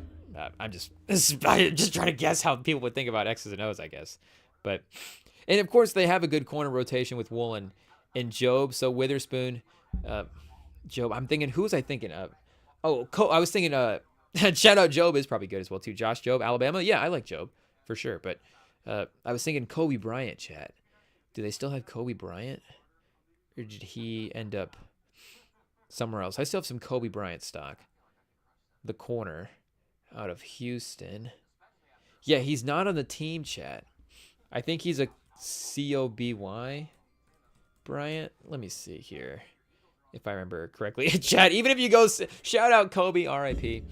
Such a legend that whichever way you spell Kobe, it literally doesn't matter. And he did, just have that jersey sell for $7 million, which I think they said was the second highest selling jersey of all time. I don't know. I feel like we could find that on Instagram, but I'd have to mute that page real quick. So let's see. Yeah, Kobe Bryant, Seahawks. Let's see. I guess we could just go Pro Football Reference here and see if he's actively on a team. Did he get traded? Is he on like the Raiders or something? Let's see here, chat. Oh no, it says he's still on the Seahawks. Did I just miss his name? Oh, they have him switched to safety. Okay. Oh, and PFF, he graded out well there. Nice. So love to see it. But Eman Wari, and now has to compete with Kobe Bryant, I guess, for that spot. Maybe Kobe Bryant didn't grade out well enough. Yikes. But either way, just the physicality now of that defense with those type of guys is really great. And, again, as much as we love, I guess, well, with whatever their corner rotation is, you can always go to a point where your two corners are going to be Witherspoon and Woolen. And then, your base, one of your base safeties could be, oh yeah, there's Kobe Bryant. And Julian Love as well too. Jordan Love, which Love do they have? Julian Love, yeah. I knew whichever, I guess Jordan Love's the quarterback. Is there another safety defensive back Love out there as well too? Or maybe I'm just thinking of Jordan Love, who knows. But whichever one they had, whichever, the first name was, with all due respect, shout out. I knew his grade was pretty high last year. I think because he made the Pro Bowl, right? Here, let me double check. Since we are giving credit where credit is due. Yeah, I guess it's just him and Jordan as the only two active loves in the league right now. But yeah, he did make a Pro Bowl 2 years ago, I guess. Made the Pro Bowl for Seattle. This year, 3 interceptions to 4, 12 passes defended to 10. So, I mean, the approximate value, Pro Football Reference stat has him as a 6 last year and a 7 this year. So, some of the overall impact stuff still the same, even if he's not necessarily getting that Pro Bowl nod.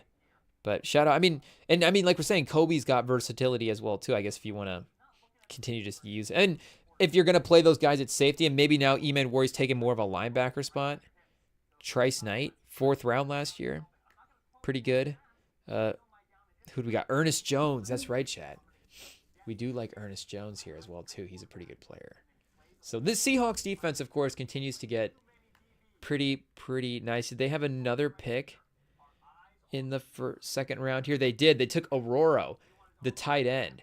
So Noah Fant still on the team, but Sam Darnold, you got to give him weapons to work with. Cooper Kupp. You forgot Cooper Kupp was in Seattle, chat. This Steve Largent reincarnated. He's back. Cooper Kupp is on the team. So, I mean, him working some of the... And, like, I know Cooper Kupp's numbers, maybe that speaks to where he's at as a receiver, but there were still moments where he could be really good. So, JSN is... And, who knows what kind of opportunity he's necessarily looking for. But I think he's just looking for a change of scenery, maybe. But JSN can be a number 1 regardless in the back of your minds if you're building out this football team. Not in the back of your minds, in the front of your minds. Absolutely pause. But MVS is your 3rd receiver as well. So a little 2 tight end with Aurora and Fant, maybe. I don't know if that's here. Can we run a 2 tight end set? Let's see what we got. Did they put Aurora in? Barner. So they're just stacked at tight ends, chat. You forget about our guy AJ Barner, just hanging out, impacting. I guess maybe more of a how many catches did AJ Barner have? I feel like he might have gotten in the end zone a couple of times last year. Let's see. 4 touchdowns, yeah. 30 receptions, 4 touchdowns. AJ Barner, one of the most efficient tight ends in the league. Shout out. So, Colston Loveland, the Bears, the Michigan tight end legacy. Tight end U. Iowa, get out of here. Michigan, tight end U. The numbers are what they are. Who had more? Did he have more touchdowns than Fant? So, if he had more, I guess Iowa has more tight ends than just Noah Fant in the league. But Noah Fant had 1 touchdown in 48 catches. So, the history of the story of Noah Fant's career is maybe not finding the end zone as many times as he'd like, but still, even a 90 catch, 4 touchdown season. Shout out to Denver, that Denver year. So AJ Barner definitely getting the looks in the red zone. Zabel, that 1st round pick, of course, projected to slot right in and help start. So in Aurora, we did like. I know he was kind of a 3rd round range guy. But if the Colts were going to sneaky, sway, if they're going to go maybe Mike Green in the 1st and then tight end in later in the draft, I would have been a fan of Aurora. But, Tyler Warren, regardless, is, like we're saying, an absolutely amazing prospect. Just trying to galaxy brain out the whole draft board, I guess. But, yeah, he did end up going 50 in the top 50, like we're saying, to Seattle. So, can't necessarily be upset about that. The guard... Savaniania, chat, whatever we got here for Jonah Sativa for Arizona. 3rd overall guard on the draft board. No comp. Matt Miller. He's not giving out guard comps. Let's see how many. Does he not do offensive line comps, chat? Does he not think we're not going to notice? Come on, I want to know how many bong rips did he take. The draft night for people of our generation is just remembering Tunsil taking bong rips and falling out of the top 10 all-time stuff, chat. Will never be forgotten. But there are very few things, like every year that you're going to get the anniversary stuff of like, oh, here's this event, we're getting it's like, the Snapchat memories for sports. So every year, oh, here's the anniversary of that big clutch moment, here's the anniversary of that highlight, here's the anniversary of this legendary thing. LeBron broke this record 2 years ago. But if the anniversary of Laramie Tunsil falling out of the top 10 because he took a couple bong rips is all-time stuff, chat. It never gets funny. And just how crazy the video... I think it's maybe just how crazy the video was. Just like, they're like, oh, well, we feel like... I don't even... You know, if it didn't happen the night of the draft as well, is that what happened? I feel... Because that was like maybe like 2013 draft. Is that how prominent that moment is as an NFL fan that we just remember what draft that was? But it was like that 12 to 14 range. So we weren't necessarily like logging into all the online stuff and reading the news as the draft was happening at that point. But so for us, it was like, oh, that was the first time we saw the clip on the draft. It's like, wait a second, what are they showing on the draft here? What's going on? But yeah, that was, and then it's like, he's falling out of the top 10. It's like, well, what did he, so nobody got hurt. Everybody's okay. It's like, well, so what did he do? And then, I mean, but this is at the time where Josh Gordon as well, too. Like, I mean, you know, the league is, you know, changed some of their policies on this stuff, obviously. But, so I don't, you know, Jonah Sabanaya, I don't know if it necessarily applies to him, but I don't know if Matt Miller was handing out offensive line comps. Matt Miller, shout out. Let's see. Okay, we got Will Campbell, Deion Dawkins. I mean, Chad, if he's Deion Dawkins, what are we talking about here? He's going to be good. Calvin Banks, Rashawn. Oh, that's right. I think we looked at that one yesterday. Rashawn Slater. That's right. That one does ring a bell. What is, since we're looking, Zabel, Elton Jenkins, of course, solid. I mean, Zabel, maybe it's just cheating watching him in the yellow and green combination at North Dakota State. Donovan Jackson, Isaac Simualu, chat, I believe. Is there a Niners run for our guy Simualu, maybe? Who knows? But and then Connerly got the Broderick Jones comp. Okay. Oh, Simons, who did the Chiefs get? Teron Armstead. Of course, chat. Just casually at the end of the first round trading back. I mean, Campbell is a dynamic player as well, too. Edgerrin Cooper. They traded Edgerrin Cooper for Teron Armstead, and both of them were drafted behind Dax Hill. Maxwell Harrison, Dax Hill, that is actually a good comp. I should have thought about that watching the 2 minutes of highlights I watched for Maxwell Harrison. BJ Hill, chat. I like doing the, like we said here yesterday, pause, the draft comp style. Maybe next year will be next year we'll do the first ever comp mock draft, where we'll mock draft the guys based on, like, what was Hampton's comp this year for the draft? Breece Hall? That's pretty good. I don't know. Would Breece Hall still be like the 22nd pick? Probably not. Walter Nolan, Ed Oliver. Like, Ed Oliver does probably go a couple spots over Breece Hall as a defensive lineman. And then, yeah, Membo, just the casual Jason Peters comp for Membo. Who did they compare Hunter to? That's right, Odell Beckham.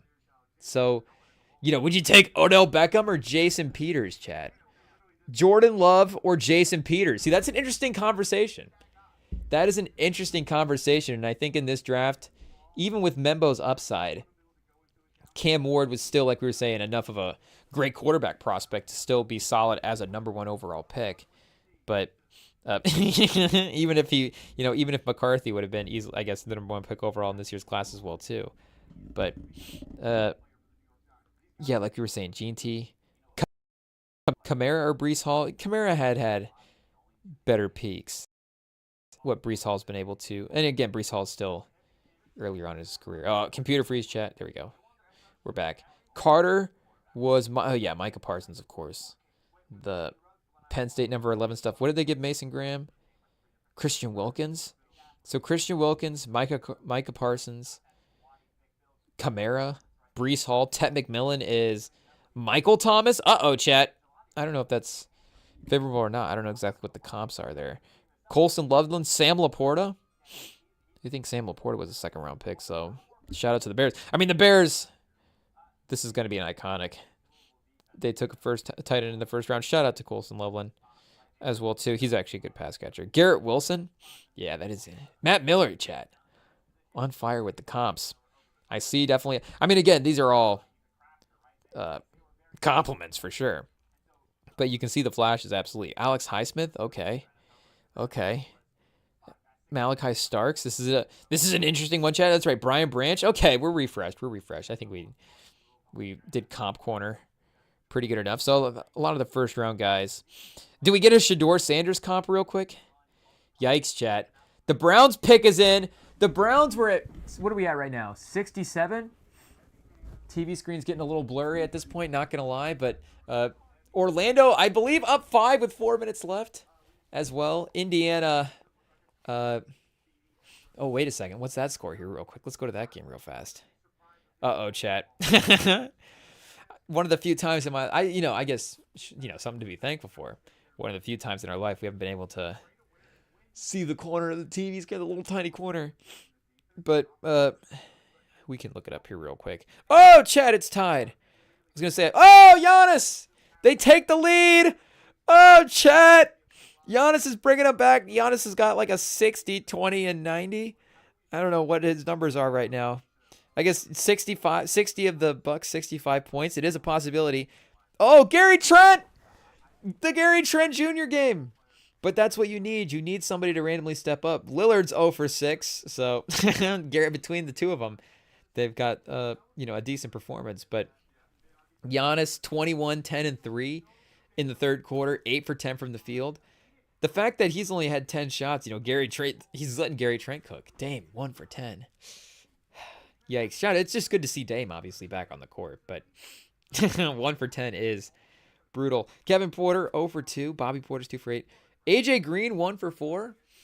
AJ Green is a weird, not weird, but a weird test case for the team in the terms of if he's you saw in the first couple of games, if he is taking the second most shots in the team, that's probably not good. But also, you probably also want him out there spacing the court and being a rotation guy. A little Duncan Robinson-esque where you see him with 10 minutes tonight. It's AJ Green's either going to play 12 minutes or he's going to play 38 minutes and just be super important for the lineup. And all of a sudden, we're just running everything through AJ Green all of a sudden. Kuzma 4 for 9 is not bad either. A little NBA TV ESPNU combo, but unfortunately, I guess we'll get a fourth quarter watch of that game. Okay, fair enough. Giannis, shout out. We still get to see Giannis tonight. All things work out, chat. The Colts, we get a pass rusher. We get to see Giannis play basketball. We really do check off all the boxes here for the REMINGTOM pod. But let's see, what other picks were we at here for the second round? Uh-oh, Patriots on the clock. They already have Joe Milton. Oh, yeah, and Drake Young. Thanks, Schefter, for the reminder. I think we all know that. Wait, are we actually in the third round now? Whoa, chat. So the second round is over. So that's, yeah, like we said earlier, I didn't know if the conversation was going to get that far, but once those first couple of teams picked, it was an interesting sign. So, yeah, the Browns in the third now have passed on Shedeur. That's crazy, chat. That's crazy. The Saints, they already got Schlaw. So where does he go, chat? Are the Browns just not going to take... I mean, at some point, are we watching Brady in real time? I mean, that's, clip this later, chat. But just the idea of, and again, Brady didn't have the online presence of Shedeur Sanders back in 2000. And even still, I don't think Brady... In a way, he does because of the celebrity of Brady. I don't know, the roast of Shedeur Sanders probably wouldn't have gotten the views. But just the real time, wait a second, this guy's falling this far. And I know, we always get clips of, I wasn't watching the Rodgers draft in person. We of course, you always see clips of that. But even still, he went in night one.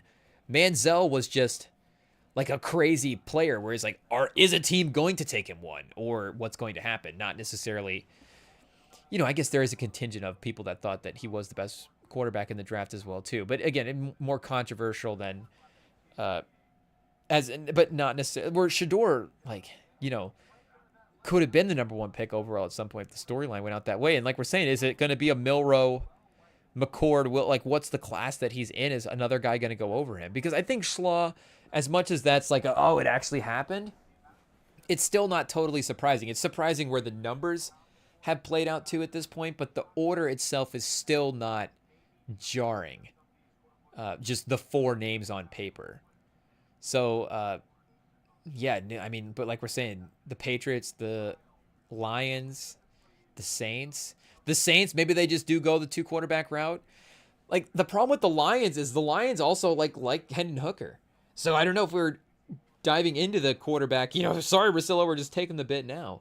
But that is a quarterback room that I think they really, really like. I know that, if we had the Champ Quinn here, he would be talking about his Hendon Hooker stock for sure. I know that, I don't know if his player portfolio is quite as, diverse as the Rem and Sam's pod. But I mean, make no mistake, for good or for bad, for better or for worse. I mean, there's some losses. There's definitely some players that are like some cryptocurrency. We're like, oh, I can't believe we just sunk all our money in the Hawk Tua receiver. Hey yo, the Hawk Tua receiver is crazy. I guess what is there a better Hawk Tua guard, Hawk Tua center? I don't know. Whatever you say is wild, but Hawk Tua receiver is a wild one to throw out there. Absolutely, but but either way, I think they kind of like their quarterback room. Did they have Bridgewater as well last year? Was there a Bridgewater had a run somewhere? Kyle Allen. Okay, so I don't know. Shedeur Sanders could win some quarterback reps over Kyle Allen, I'm pretty sure. But who knows? The Goff timeline is, I think, going to extend here to a real Lions career, and not necessarily just maybe the contract that they thought, do we get him under a contract and then have to, he sustains, but maybe we have to do something else. But no, it's like Goff is clearly, a winning level quarterback. 16th out of 42. I feel like he can definitely play grade-wise for sure in the top 10, and, skill-wise on the field, all that stuff. I think he could be in that top 10 range, absolutely, in this Lions team. But that was also with Ben Johnson, so we'll have to see. And, I guess that would apply for them taking a young quarterback as well, too. But I guess, could they be, if we're just really going down the list now, do we have to just start ranking everybody for how they would take Shedeur? Let's just the case for everybody to take Shedeur Sanders? Like, Arizona, I guess, Kyler, there's always questions with the injuries. Do you want to get insurance there? Atlanta is definitely, I think Atlanta's off the list. I don't know, again, if we're ranking everybody, but I think Atlanta's off the list, again, for drafting a quarterback. Atlanta's not going to draft a quarterback this year. Where's Pittsburgh at? They're showing Pittsburgh graphics right now, so are they approaching? They're drafting at 83. Like we said, they didn't have that second-round pick, so them back on the clock. Maybe they're crossing their fingers. I mean, this would be crazy, Chad. If Shedeur goes to the 3rd at Pittsburgh, I get it, Chad. And if I was Shedeur, that'd be crazy. You'd be like, okay, it's, again, fuel to the fire for sure. But you can't be mad about how that plays out. I mean, there's some contract stuff that's going to be upsetting, but also, you're Shedeur. I think for a guy like Shedeur, fortunately, he's blessed enough to, again, have the name of Shedeur Sanders. And you could say have the name of Deion Sanders, but he's also become a notable player in his own right. And again, to whatever degree you want to say, the man has still accomplished things in college and still been a very successful athlete. So there's going to be, and again, still a very commercial player as well, too, which is a talent. So, and you get the guys like, they're showing Anthony Edwards on the up next for ESPN. You get the guy like Anthony Edwards that mixes the commercial ability with the talent, and now it's like, oh, well, do we have a real rare combination of a player in the NBA? I mean, LeBron is obviously even LUKA has the commercial viability and the talent as well, too. And I mean, a lot of great players have the talent often is commercially viable, of course. But with Shedeur, again, from the money stuff of it, I think he'll be able to be okay. Even if it's like, okay, Shedeur starts from 0 going into the NFL and just has to, the endorsements that he's gonna get a couple of deals. He'll be fine. He'll be in some commercials. People still know about Shedeur Sanders.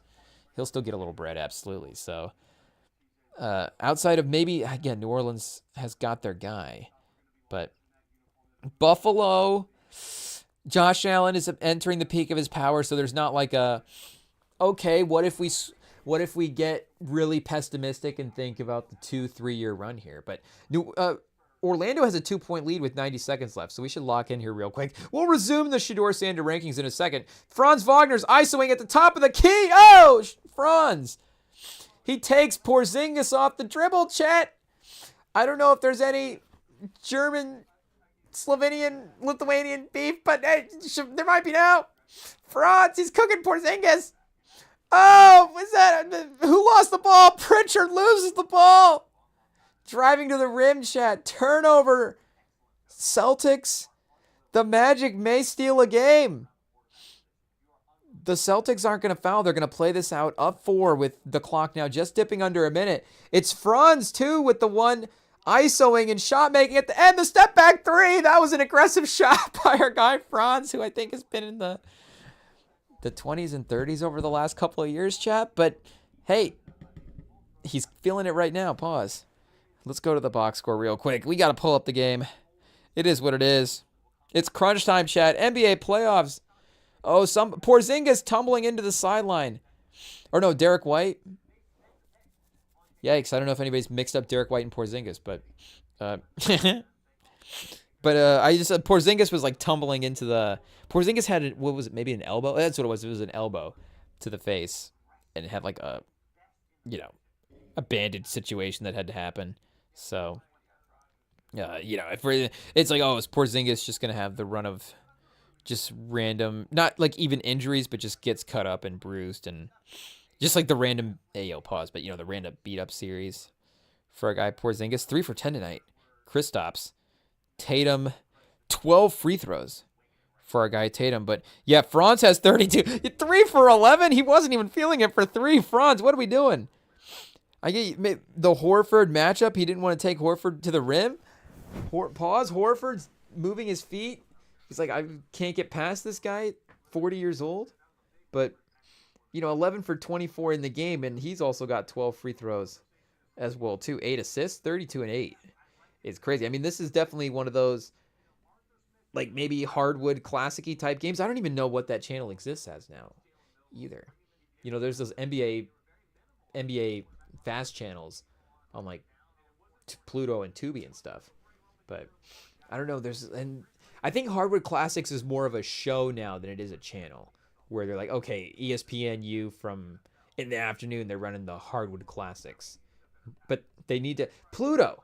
Just I know we've campaigned this before, but this is another reason to campaign for it, because guess what? The NBA, as of right now, we're still going, chat.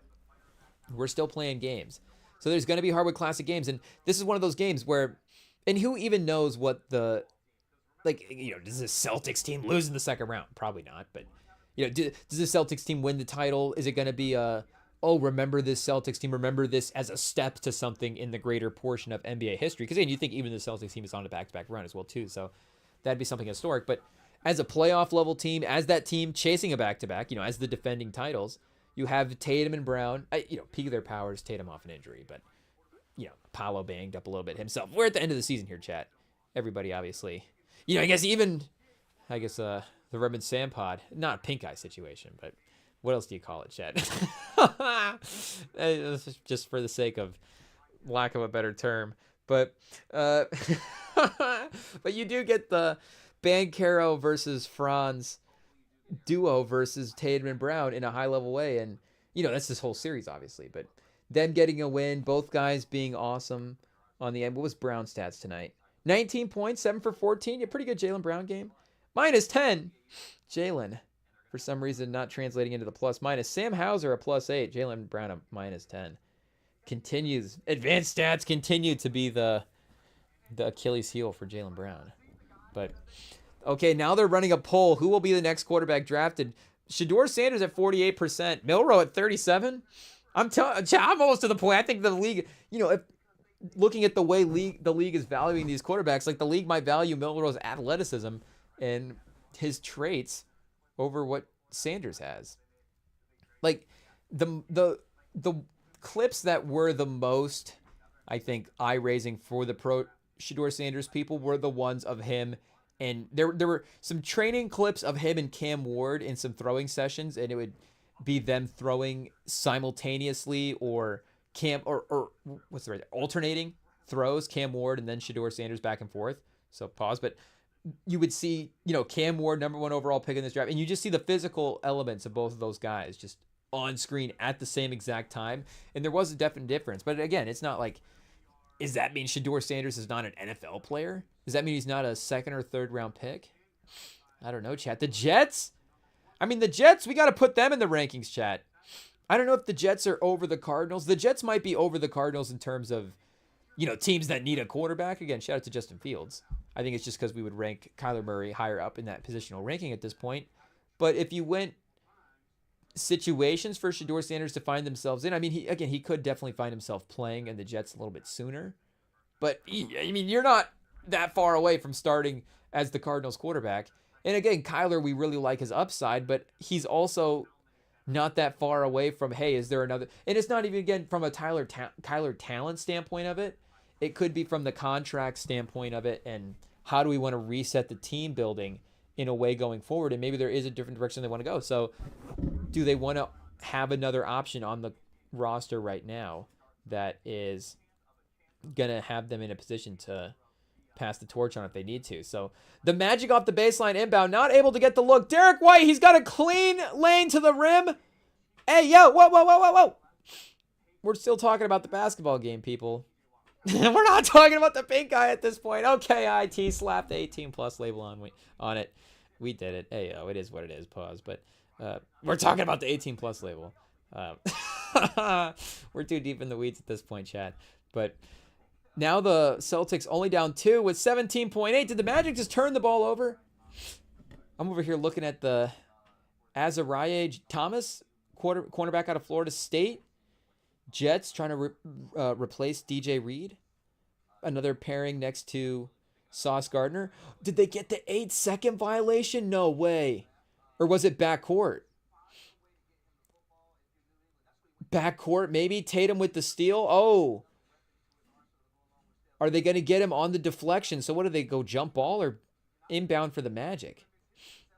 Okay, we have this game on mute, so IT, translate these hand signals real fast. See what happens. I think they're lining up for half court. I think we're going to go jump ball, or they're just waiting for the replay. I guess we'll just let it play out and then see what happens. Broncos on the clock here for that next pick. So I guess we can open the draft here in a separate tab and bounce back and forth between the two.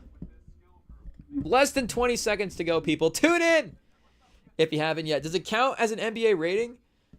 Okay, so it looks like the Celtics are going to get the inbound. The Broncos are going to get the next pick. Chat, we haven't even... Where's the second round at? We're going to have to jog to catch up at this point. The NFL draft is moving a little bit quicker than we are. Hey, yo. But where are we at? Travion Henderson to the Pats? Chat. They were going to take Judkins. They took Henderson. Next pick. Okay, moving on. Shout out. But, I mean, that is the team building part of it. Okay, we got the dual screen now. We got Lakers T-Wolves started up as well. So we're March Madness style here for the playoffs. Multiple games, lots of scores, lots of clutch moments, stuff going on. Has Milwaukee pulled away, chat? Am I reading that right? 86-75? Gary Trent Jr. or probably Giannis, but Gary Trent Jr. Maybe it's a Gary Trent 35. Are we gonna need a 40 piece? I don't think he would still have needed 16 in the last, like 16 and 15. You can't put it off the table though for Gary Trent Jr. the way he's playing tonight. But where we are, yeah, Travion Henderson, who I guess also ended up being both of the Ohio State running backs ended up being is that the second and third running backs off the board, if I'm not mistaken? G&T Hampton, and then the Ohio State guys. Whoops, what do we do, chat?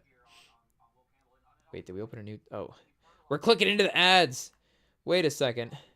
We have shout out BETSTAMP. Shout out Pura Vida. Get this out of here, chat. What do we got? Okay, yeah. So, and then Harvey, I think did he just go? They haven't even announced that pick yet, chat. We're breaking information. Harvey's about to get picked by the Broncos. Oh, wait a second. That was the second round pick. Never mind. We're still catching up.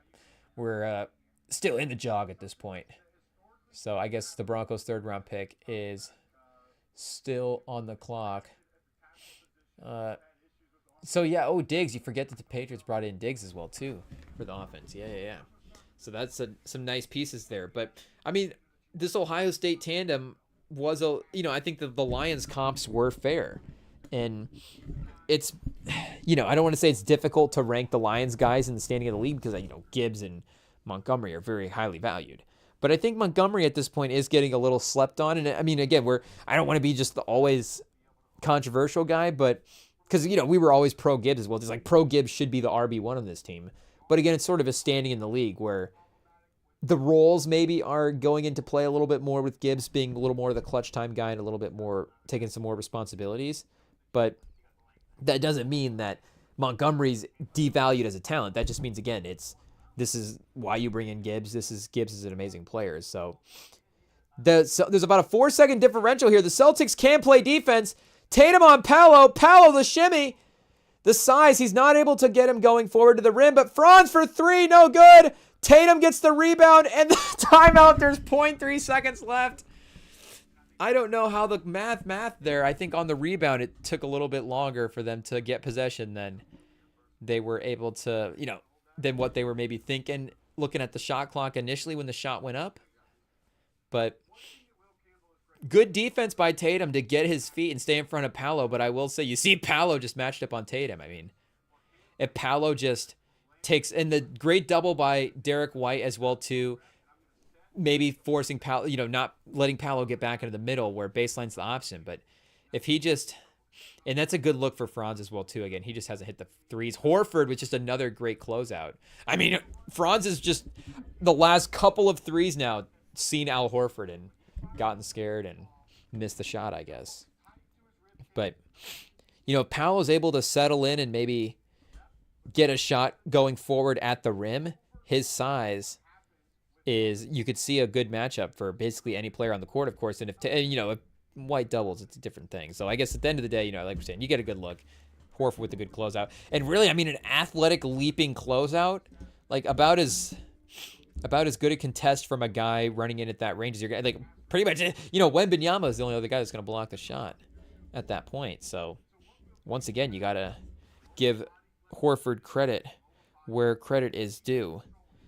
And I know, again, the running back class, I think the Ohio State guys were pretty, like that is where they were also projected to go as well too. It's not like surprising that Ohio State was the second, because Caleb Johnson, Scadaboo, Dylan Sampson, Delvin. I think this was definitely a tier, like though that maybe that was the tier, chat, sort of the G&T Hampton and then the Ohio State guys. Are we catching up to where the draft board people were at? I think we were, but it did play out that way actually on the clock. And again, just Henderson's tough running style as well too. So there we go, chat. Magic actually get the win. I guess here, let's go back real quick. What even happened in the last 0.3 seconds? Did we go back too far? 10 seconds is too much. Okay, lock in, chat. Let's see. Nick Martin off the board to the Niners. Is that the name that I just saw? What happened, chat? I guess the pick will be in on the TV here in a second. But, oh yeah, there it is. Shout out Nick Martin. Oh, so that means we're in the third round. Let's go back to the second here. So they do get time to at least get a play. And as a two-pointer, you only need a tip in. Porzingis, yeah, they kind of read that, obviously. Porzingis at the rim. 4 defenders around him. Too much. Porzingis going backwards as well, too. Like, you want your guy, I think, set up going for, like, volleyball spiking it into the hoop almost. Not that a backwards tip-up couldn't work in. That's pretty effective for sure, especially a taller player like Porzingis. That's maybe a little less disorienting than a guy that has to leap up for that. If you're still managed to get on the ground and guide it in. But still kind of, like I said, you want to be able to use Porzingis how you can leap up over the guys. The great leaper that Porzingis is, obviously. So maybe, you're throwing that lob to Horford the way that he leaped up for that contest. Or Tatum. I don't know. Was Tatum on the... I think Derek White was on the inbound there. Tatum on the perimeter.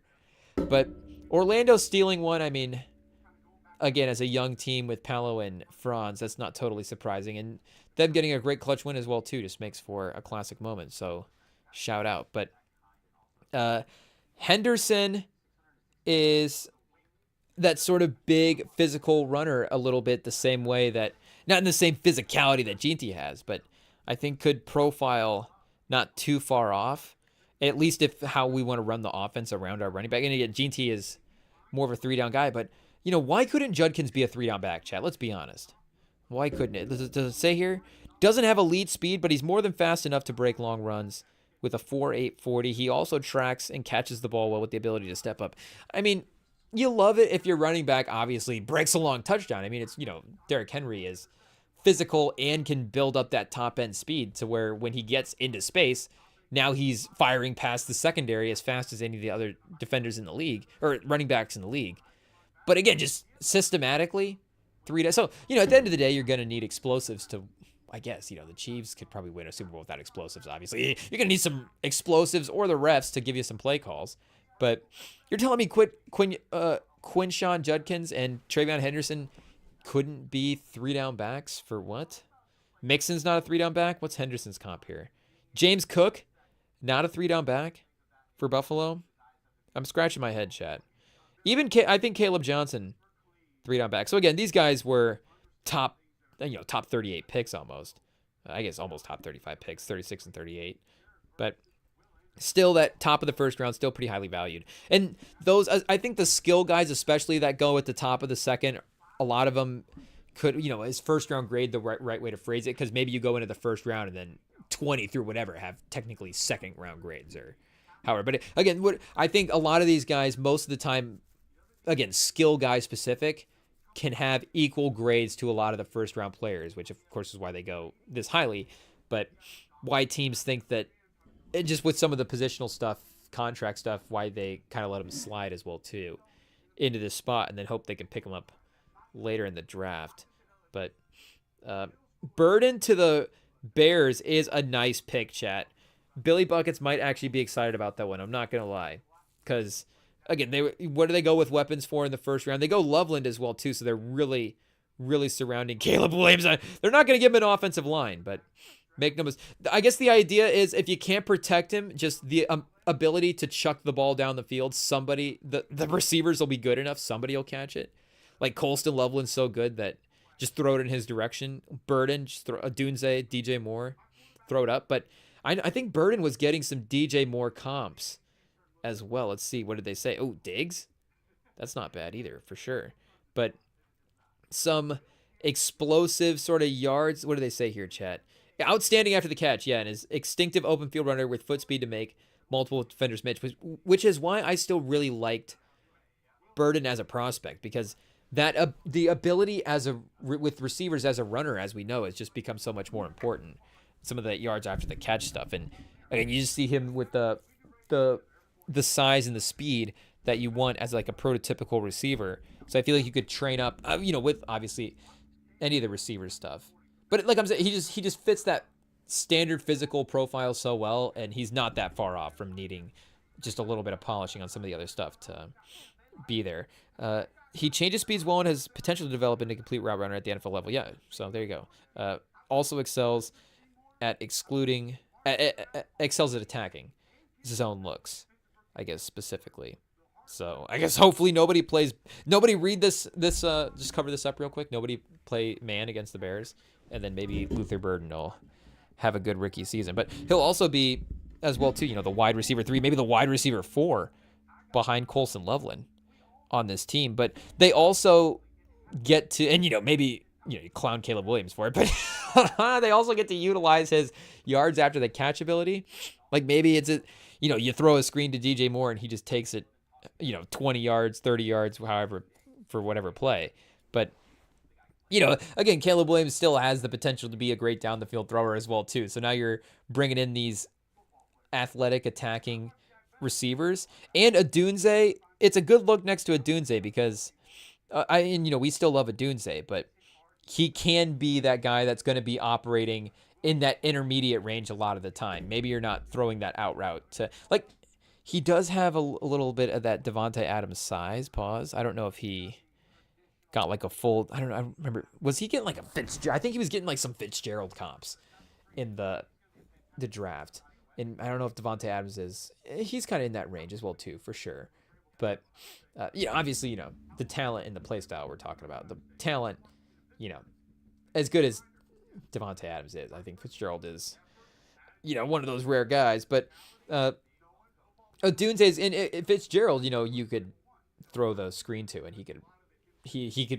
Fitzgerald was great after the catch as well too. Just such a great runner, such a aggressive player. But Odunze is going to be an intermediate player for Caleb Williams to be throwing to the, a lot of times thrown to the sticks for for Dunze. So now you get some weapons like Burden and more. And like we're saying a lot of times as well too, you bring in like you're like, oh, do we have to bring in the 5'8" guy to be the gadget guy?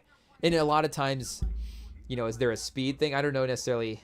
I guess we didn't pay attention in school, chat, but is there a reason that 5'8" guys are fast a lot of the times? It just turns out that sometimes, a 5'8" guy can be a special NFL athlete too, I guess, chat. Sorry for us profiling, picking up 5'8" as a height, I guess. But, like we're saying with that Tank Dell, some of those receivers, like sometimes also you can bring in just, quote unquote normal receiver who has that. CJ, now I'm throwing around terms and discriminating and downgrading and whatever. But, you bring in that standard, however you phrase it, whatever, chat. But you bring in a guy like Burden, he's going to be a good weapon for the Bears. So you'll love to see it. You'll love to see it. Maybe a lineman will be in their future at some point. Taken there, slaughtered the Saints.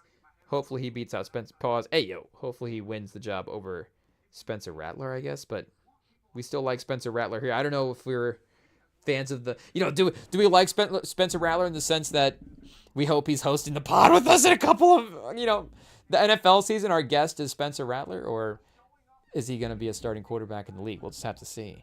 But people were clowning, of course, Shedeur for being, second Sanders off the board. Now we have a TJ Sanders over Shedeur, so that's tough, chat. I'm sure TJ Sanders is an outstanding run defender.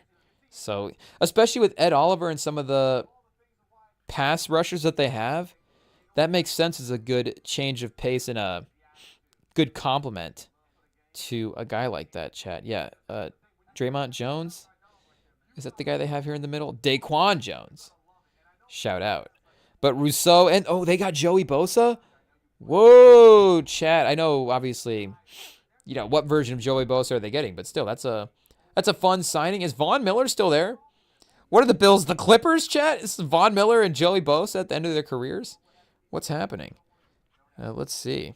Or is that their move to replace Von Miller? Bring in Joey Bosa. Yeah, maybe. Did Von Miller hang up the cleats, chat? Where did he go? Free agent? American football player? Texas A&M? Doesn't say, chat. Bills predicted to trade for Von Miller's replacement. Von Miller. Bills trade up for Von Miller's replacement. So, yeah, I guess everybody saying that. But doesn't seem so. But doesn't say that he's retired or anything like that. Just, oh, wait, what's this? March 9th, 2025? So, yeah, just top landing spots. So, that's right. They released him. And I guess nobody signed him yet. But it could just be the Von Miller veteran thing of, does he want to go through the camps? He's just going to sign with the team late in the season and be like, okay, now I'm showing up to work. It is what it is. But, yeah, I guess you bring in Joey Bosa as your veteran swing to pair next to Rousseau on the other end. And, yeah, your TJ Sanders interior rush pick. What do we got, chat? Is this like a 297? Maybe we get TJ Sanders sitting at like 310. I don't know if that's good or bad for his play style, but really get some but some mass there, chat, in the middle. Now we're throwing out the football terms, but sometimes you just got to do it. Mason Taylor to the Jets. Yikes. Shout out. You love to see it. But I got just a good solid tight end, I guess. First 100 reception, 1,000-yard tight end. Oh, Mason Taylor. Wait, is that for the career? Catches the ball in stride and hits his top speed quickly. Whoa, blazing speed from Mason Taylor. Can make his defenders miss. Whoa, sneaky talent here by the Jets, chat. Maybe we got to do our homework. He provides quarterbacks with a big target working against zone and has the tools to develop into effective route runner. Zach Ertz comp, chat? Is Mason Taylor like the sneaky tight end steal of the draft?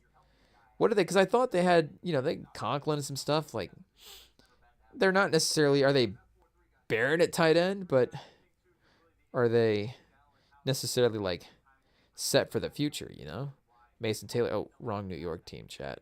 Same stadium. We're getting close. Getting close. Let's see here who they have. Maybe they let some of those veteran guys go as well too. So Zach Kuntz, Stone Smart, Neil Johnson. Oh, that's right. They took Rucker in the second round third round a couple years ago. So the PFF grade hopefully is just being a little pessimistic on what we're seeing from Rutgers, but I can't necessarily say that I've had a ton of Rutgers plays that have jumped out as well too. So just as a pass catching threat, like you're saying, they lost Conklin, so they're going to need that guy. But maybe Rutgers can help there too. So they have a couple of tight ends. Little depth at the position is not the worst thing in the world. Alfred Collins, like we said. The Niners building their defensive line and going that route of drafting from the big schools as well too. And the Colts just picked Justin Wally from Minnesota. Okay, chat. Shout out. We have to pivot this whole thing into a Colts corner real quick. And I do also like reading the little combine write-ups that they write up on these guys in the NFL.com site. I believe this is... Oh, now I'm blanking on the name, chat. Lance Zierlein? I believe it's Lance Zierlein that does all the write-ups. But he does a nice little pros and cons list for all the players. Easy to read. Easy bullet points. Like we said, sometimes you get a little comparison as well too, which is nice. But yeah, I guess we'll just pull up everybody's draft list real quick and look at Justin Wally. So if you're not interested in Justin Wally corner, then my bad, I guess. But shout out for being a real one and letting us look at this real fast. So Benjamin Morrison was off the board. Benjamin Morrison was a corner that was on our list for the Colts as well. Like we said, Will Johnson went to Arizona in the second, so we passed on defensive back at that spot at that time. Dorian Strong so on the board. Denzel Burke I kind of like as well too. To what degree, chat? Ohio State, but I think he could be a sneaky late round guy as well.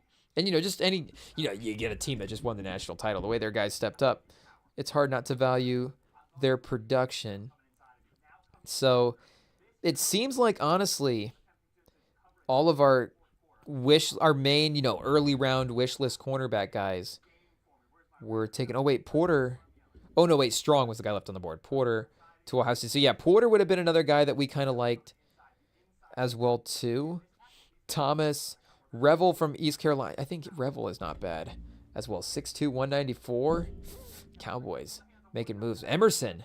I like Emerson, chat, for the Browns. He's been a good man corner over there. No comp for our guy Wally, which is not 5'10", 190. We're profiling, chat. We're stereotyping. Excels at reading receivers. Oh, I'm back in. High IQ. Ballard loves to see it. But locating the football, reaching in to break up passes. He plays well through the receiver's hands and knocks the ball out when his back is turned to the quarterback. He catches the ball well and picked off 7 passes across 4 seasons at Minnesota. Is fluid with good body control, takes sound angles, accelerating out of breaks, and can undercut routes. Yeah, Chad, so I guess we'll see. But we also, like we were saying, Juju Brents is a wait-and-see guy in a potentially good way at the cornerback position for the Colts. He still, I think, had some good moments when he's been out there. There's just been some injury stuff that have been derailing his consistency.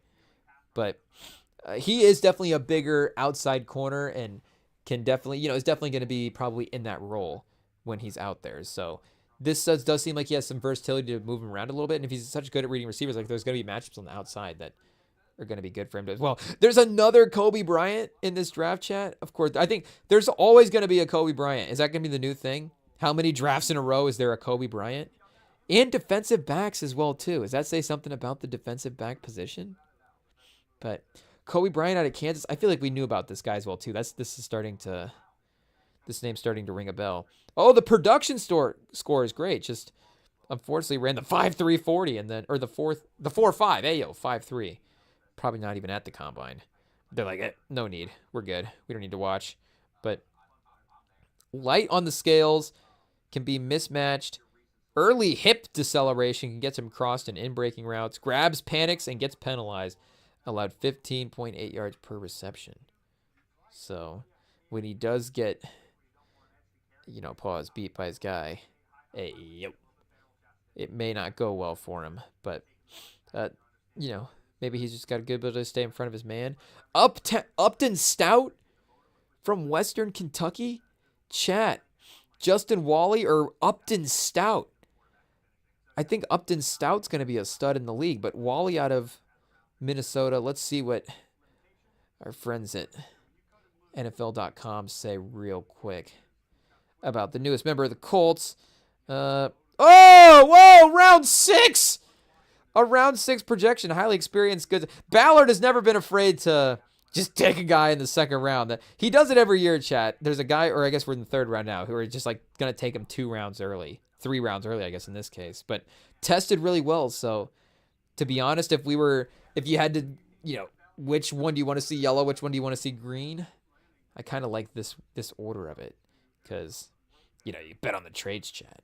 But highly experienced corner, good size, speed, ball production, good mirror and match footwork, early stages in the route, but needs to trust his technique instead of using his hands in coverage so often. He keeps close tabs on the quarterback and pounces on short throws with authority. He's irritating at the catch point, but he can be bodied by big targets. He's willing in run support, but will need to improve his tackling against bigger runners. Wally played an overwhelming majority of snaps outside, but could be destined to slide inside due to his lack of length. Started 42 of 49 games at Minnesota. Like we're saying, the footwork is there. Some of the weaknesses, hands, like we're saying, and the tackling. Ball hawking mentality opens him to double moves, so, a little aggressive at times. I mean, that's going to happen if you're playing that way. But I don't mind this, chat, to be honest. This is a good profile. Does our guy Danny Kelly have anything to say about Justin Wally? Again, this guy's around. If Danny Kelly was like, who's going to be drafted in the top 3 rounds? Do we need to do write-ups on him? Maybe Justin Wally wasn't at the top of his list.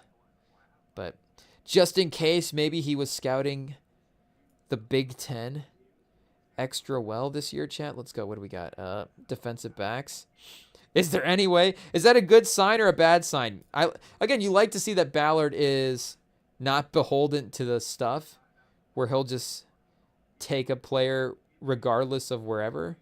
But, sometimes it's just about, why is the consensus leaning away toward a particular player? I just want to read up the E-Man Worry piece as well too, chat. Shout out. We're just going to have a fun time, I guess, fantasizing about that Seahawks secondary. Watts? I guess we did pass on Watts as a safety. If we did look at the safety class a little bit. Mabuka? Chat, we left Mabuka on the board. Oh, no. Porter? Oh, Porter compared to Juju Brents. So I think we've already, they're like, hey, we're good. We have Juju Brents. And I guess Porter was the guy off the board. Strong. We'll get the names right, chat.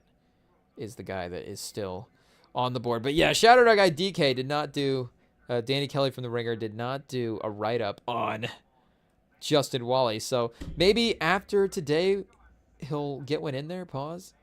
I'm not sure.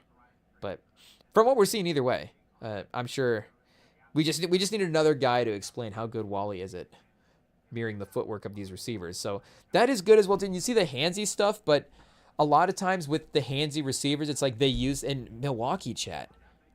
Are they up by 20? They are. Hey, yo, quick box score update for the Bucks real fast. Because we've got now the Bucks or the Timberwolves-Lakers game in the background. Timberwolves up by 6 as the first quarter winds down here, chat. Anthony Edwards, the time has arrived. But Giannis with 33. Gary Trent Jr. Put this one on the Hardwood Classics, chat. The Gary Trent Jr. 9 for 12 game. Don't worry about the rest of the stats. The man just needs to take 3-pointers. Lillard, okay, finally got a 3 to go. I feel like I'm almost numb to this stat line at this point, chat. Lillard, the 2 for 10, the 1 for 8. It's unfortunate, and it's not that, again, Lillard does this every game. He's going to have another game where, I guess assuming how the series will at least go 5. The Bucks got 1 here. But if Lillard is able to continue to play here in the series, there's going to be a game where Lillard probably goes 6 for 8 from 3. It is awesome. But just obviously the consistency has been part of the factor so far. So what we were looking at real quick there, chat. Something about the last Colts pick. But yeah, either way, seems like. Oh yeah, what I was gonna say is when the guys seems like they get too handsy with the defensive back stuff. It's because maybe they're not able to keep up with the receiver, but if he's just too aggressive at times, then, it's just about training him to, again, like the guy was saying, just trust. Like, that's what you love to see. Trust his technique. Like, the technique is there. Just, hey, you're actually good. And not to say that, again, he's playing like a bad football player, but, just you can clean up in this way because you are capable of playing that style. So a little third round analysis there, I guess, but a quick scan through the rest of the second round. Like, are we going to go through all these picks, chat? Let's see here.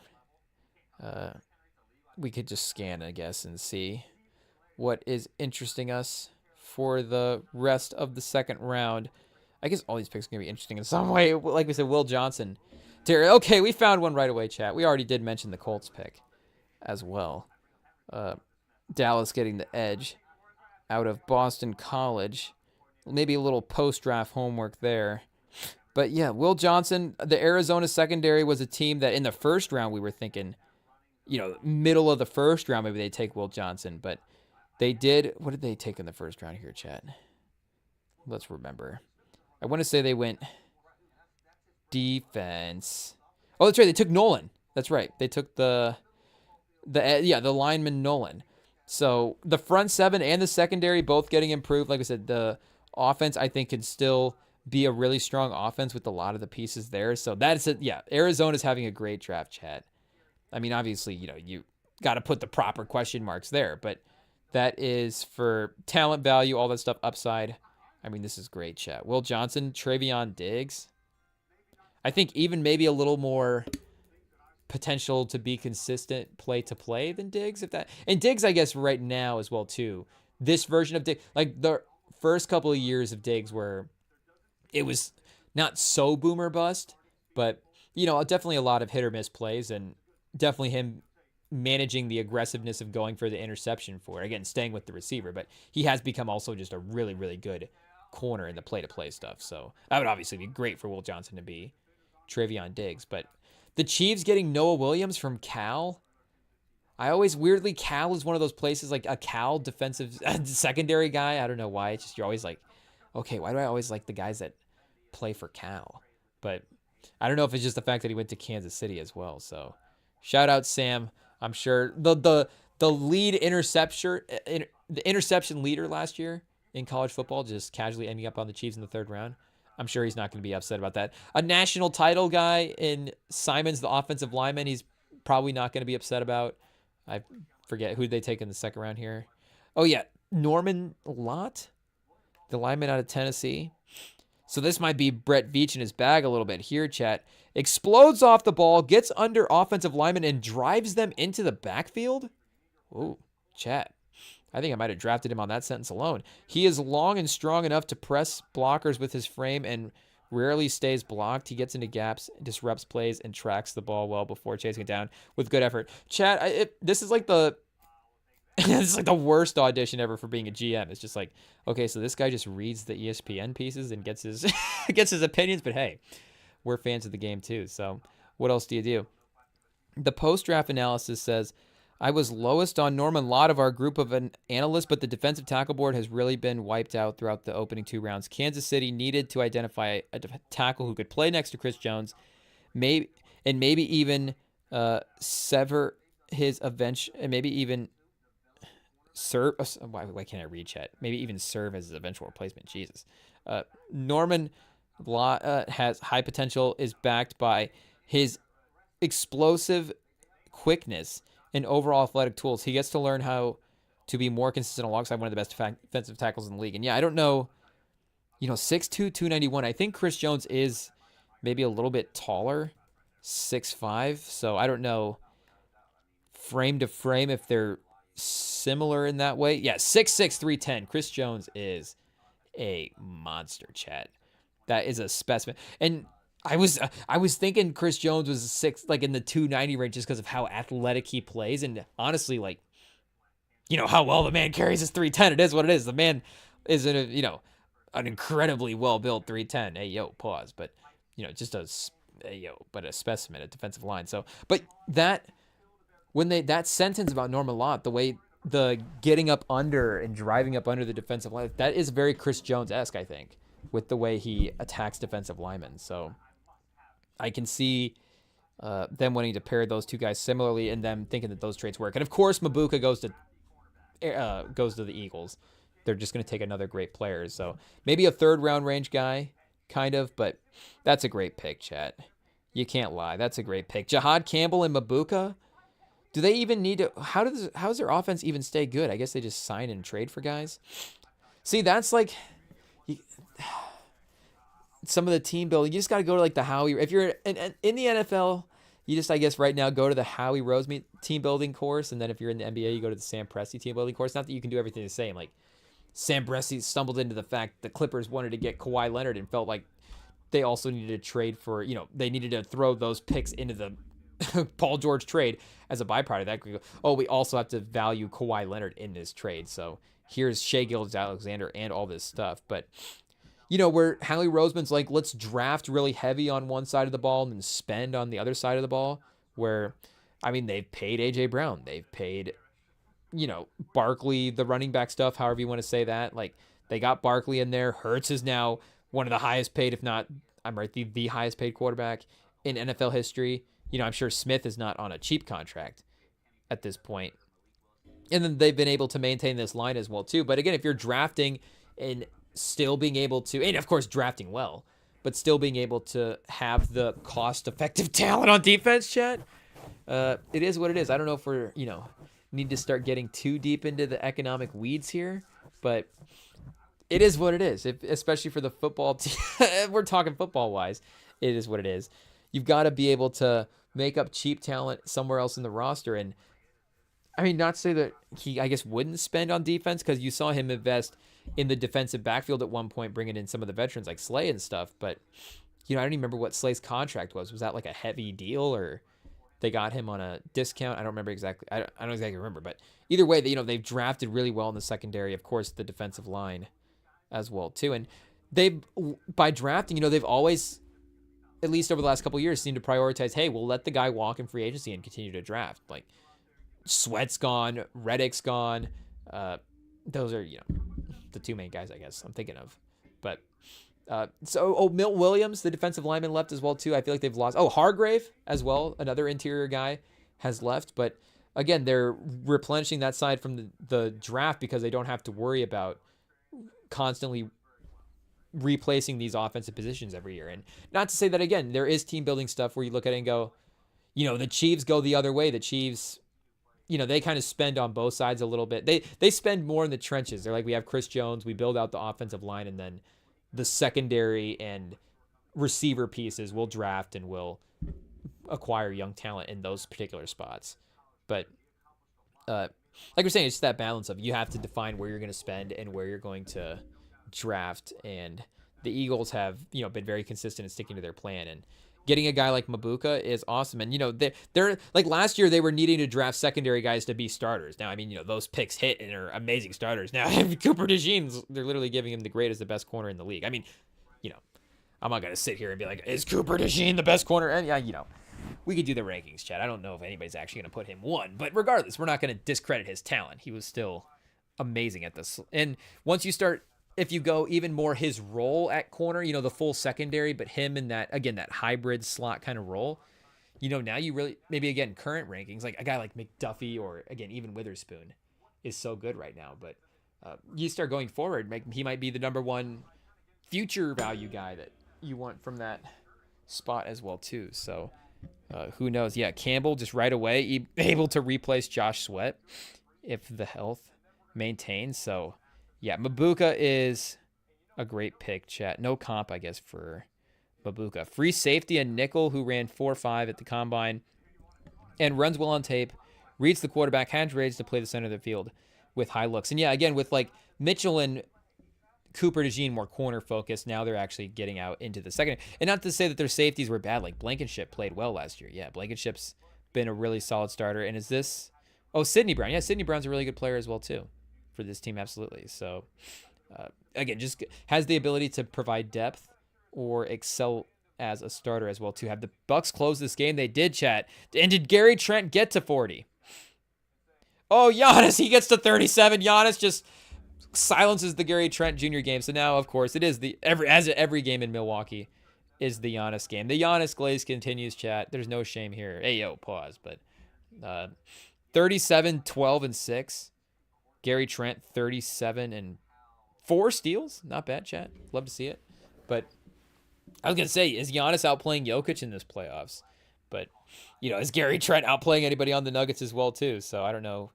The Jokic people are going to attack me. But, hey, we've made our Giannis-Jokic stances very clear. I think Jokic is number one by, a little tiny slim hair, chat. I guess, does the hair get slimmer in games like this when Giannis plays really well and when Jokic is not playing tonight? So, maybe so.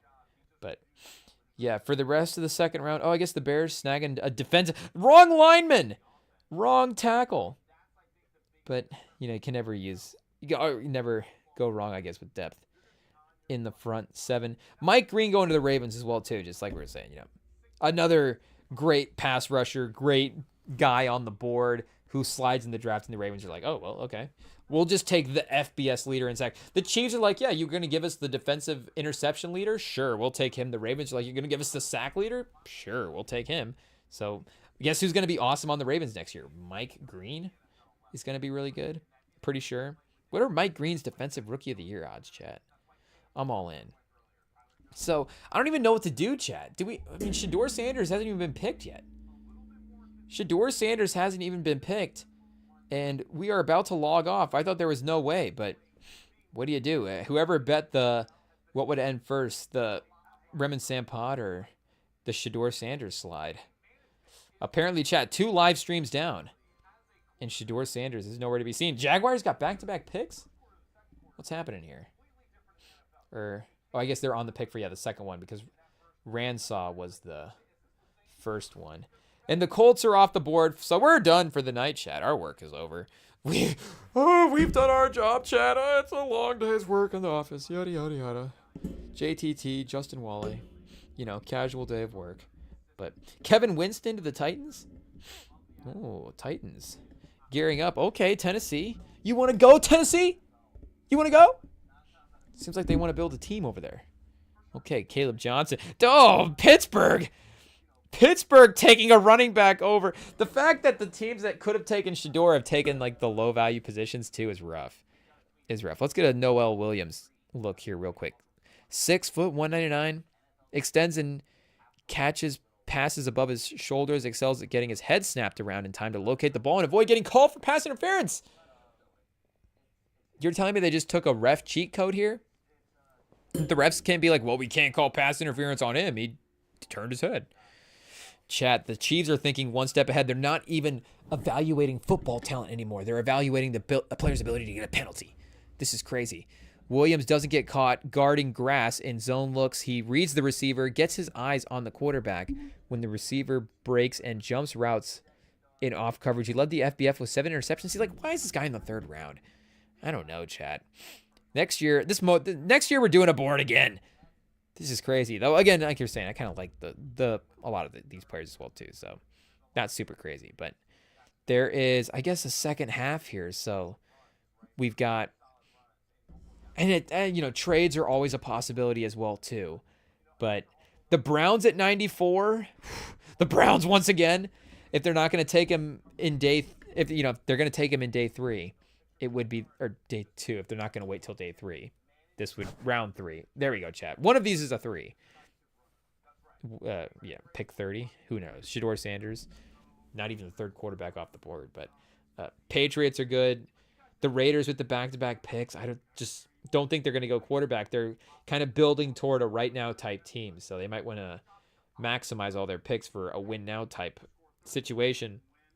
Niners, I guess, like we're saying, if they want to get frisky, but it's basically Cleveland at 94 at this point that we're kind of staring at for Shedeur. So, Chad, you're saying, is he going to get drafted? I mean, yeah, Shedeur's going to get drafted. I assume he's going to be, we assume he's going to be drafted in day 3. Yikes, Chad. Is he better than, I mean, even, the conversation was him versus the 1st round talent. Again, not even in this year's class, but in comparing this year's class to classes around, it's like, well, what is Shedeur versus McCarthy? What is Shedeur versus... And, you know, again, maybe he didn't stack up on the list from an evaluation standpoint, but at what point do we go down the list? Okay, Shedeur versus Malik Willis? Is that what we're talking about here? Because even, like we're saying, Malik Willis was in the 80... Here, let's look. Malik Willis was drafted higher than Shedeur Sanders? Chat! What are we doing? What are we doing? Desmond Ridder was drafted before Shedeur? Desmond Bishop? Desmond Ridder, chat. Shout out Desmond Bishop. Super Bowl champ. You love to see it. But the quarterback, once of the Atlanta Falcons, was drafted, I want to say like 89th or something like that. 74th! And we're at pick 90 right now. So the league has basically said that Shedeur Sanders is worse than Desmond Ridder and worse than Malik Willis. Malik Willis was 86 to the Titans? Yeah. Chat, we're just in the point where we're just going to start making ayo noises, but I don't even know. My brain is broken. Let's just go to the rest of this draft here and see, like, what were the rest. Was Spencer Rattler in this draft? Shedeur versus Shedeur Sanders versus Spencer Rattler conversation is what we're talking about here. Let's see. Matt Corral was the 94th pick in the draft. So again, we're at pick 90 right now. So if Shedeur Sanders doesn't go by 94, we're saying Matt Corral. If he doesn't go by 137, Bailey Zappi. 144, Sam Howell. So it's actually getting better as the draft goes on. Chris Oluwakan, who's not playing quarterback anymore, at 240. Skylar Thompson at 247, the 7th round. Brock Purdy, 262. So I don't know if we start needing to do a Mr. Relevant check for Shedeur Sanders. But, yeah, that's crazy that we're even asking, is he going to get drafted at this point? Because, again, look at Chad. What are we talking about? Skylar Thompson? I mean, shout out. Skylar Thompson's been okay in the NFL. Like, it's like, okay, yeah, he's worth 7th round pick. But, I don't know. Shedeur Sanders still has that starting level capability. So, wait, did Milroe just get picked? Somebody's just saying that Milroe owes... Somebody just tweeted out Milroe owes... The tweet is Milroe owes Shedeur Sanders a bottle of something, because I've not heard Milroe's name mentioned once as sliding down the board. Oh, just to cover up the fact that Milroe's sliding down. But again, I think Milroe in round 3 to 4 made a lot of sense. So we're now like entering Milroe range. 4 and 5 maybe even would be like, okay, we're maximizing the value and we really like the landing spot and things really start to shape up in the right way. But we'll see, chat. I guess Sunday, the next time we're back on, if we'll be reacting to where Shedeur Sanders? Oh, chat. It's to the point, we can't even say his name. Who is this guy? A 3rd round pick? Yikes. But yeah, we'll see where he goes. We'll see what the Colts are able to do tomorrow to clean up the rest of the team as well as the rest of the league. And we'll see, I guess, Lakers-Timberwolves, how the rest of this game plays out. But yeah, shout out the NFL draft. Shout out the NFL playoffs. Shout out to the people at work for covering the rest of our shift and for letting us go. And then for being like, wait a second. Why is he live streaming just the NFL draft later? Was this all a ruse? But what do you do, Chad? I just, like, hey. I mean, it's just like, I'm basically useless. I'm just standing here, eyes closed. Like, do they want to look like you've just got a drugged out host over there? I don't think so. So it's just, I think it's a better, team player. Like I'm saying, team player, Chad. Better for the team. Just making moves that are better for the teams. But anyway, shout out. We'll be back this weekend. Follow us here on the YouTube for the live streams. The episodes go up, of course, on the podcast feeds a little bit later. And the messages, if you guys want to send us a message on Rem and Sam, the DMs are open over on Instagram at Rem and Sam. If you guys want to contact us over there. So, yeah, stay tuned. We'll be back reacting to the rest of the NFL draft. More NBA playoffs to continue to follow along to. The Lakers had the lead by 2, but Minnesota just tied it up. So it looks like we're in a battle for this one tonight. But, yeah, we will wrap it up there, chat. Pause. And we will see you guys later this week.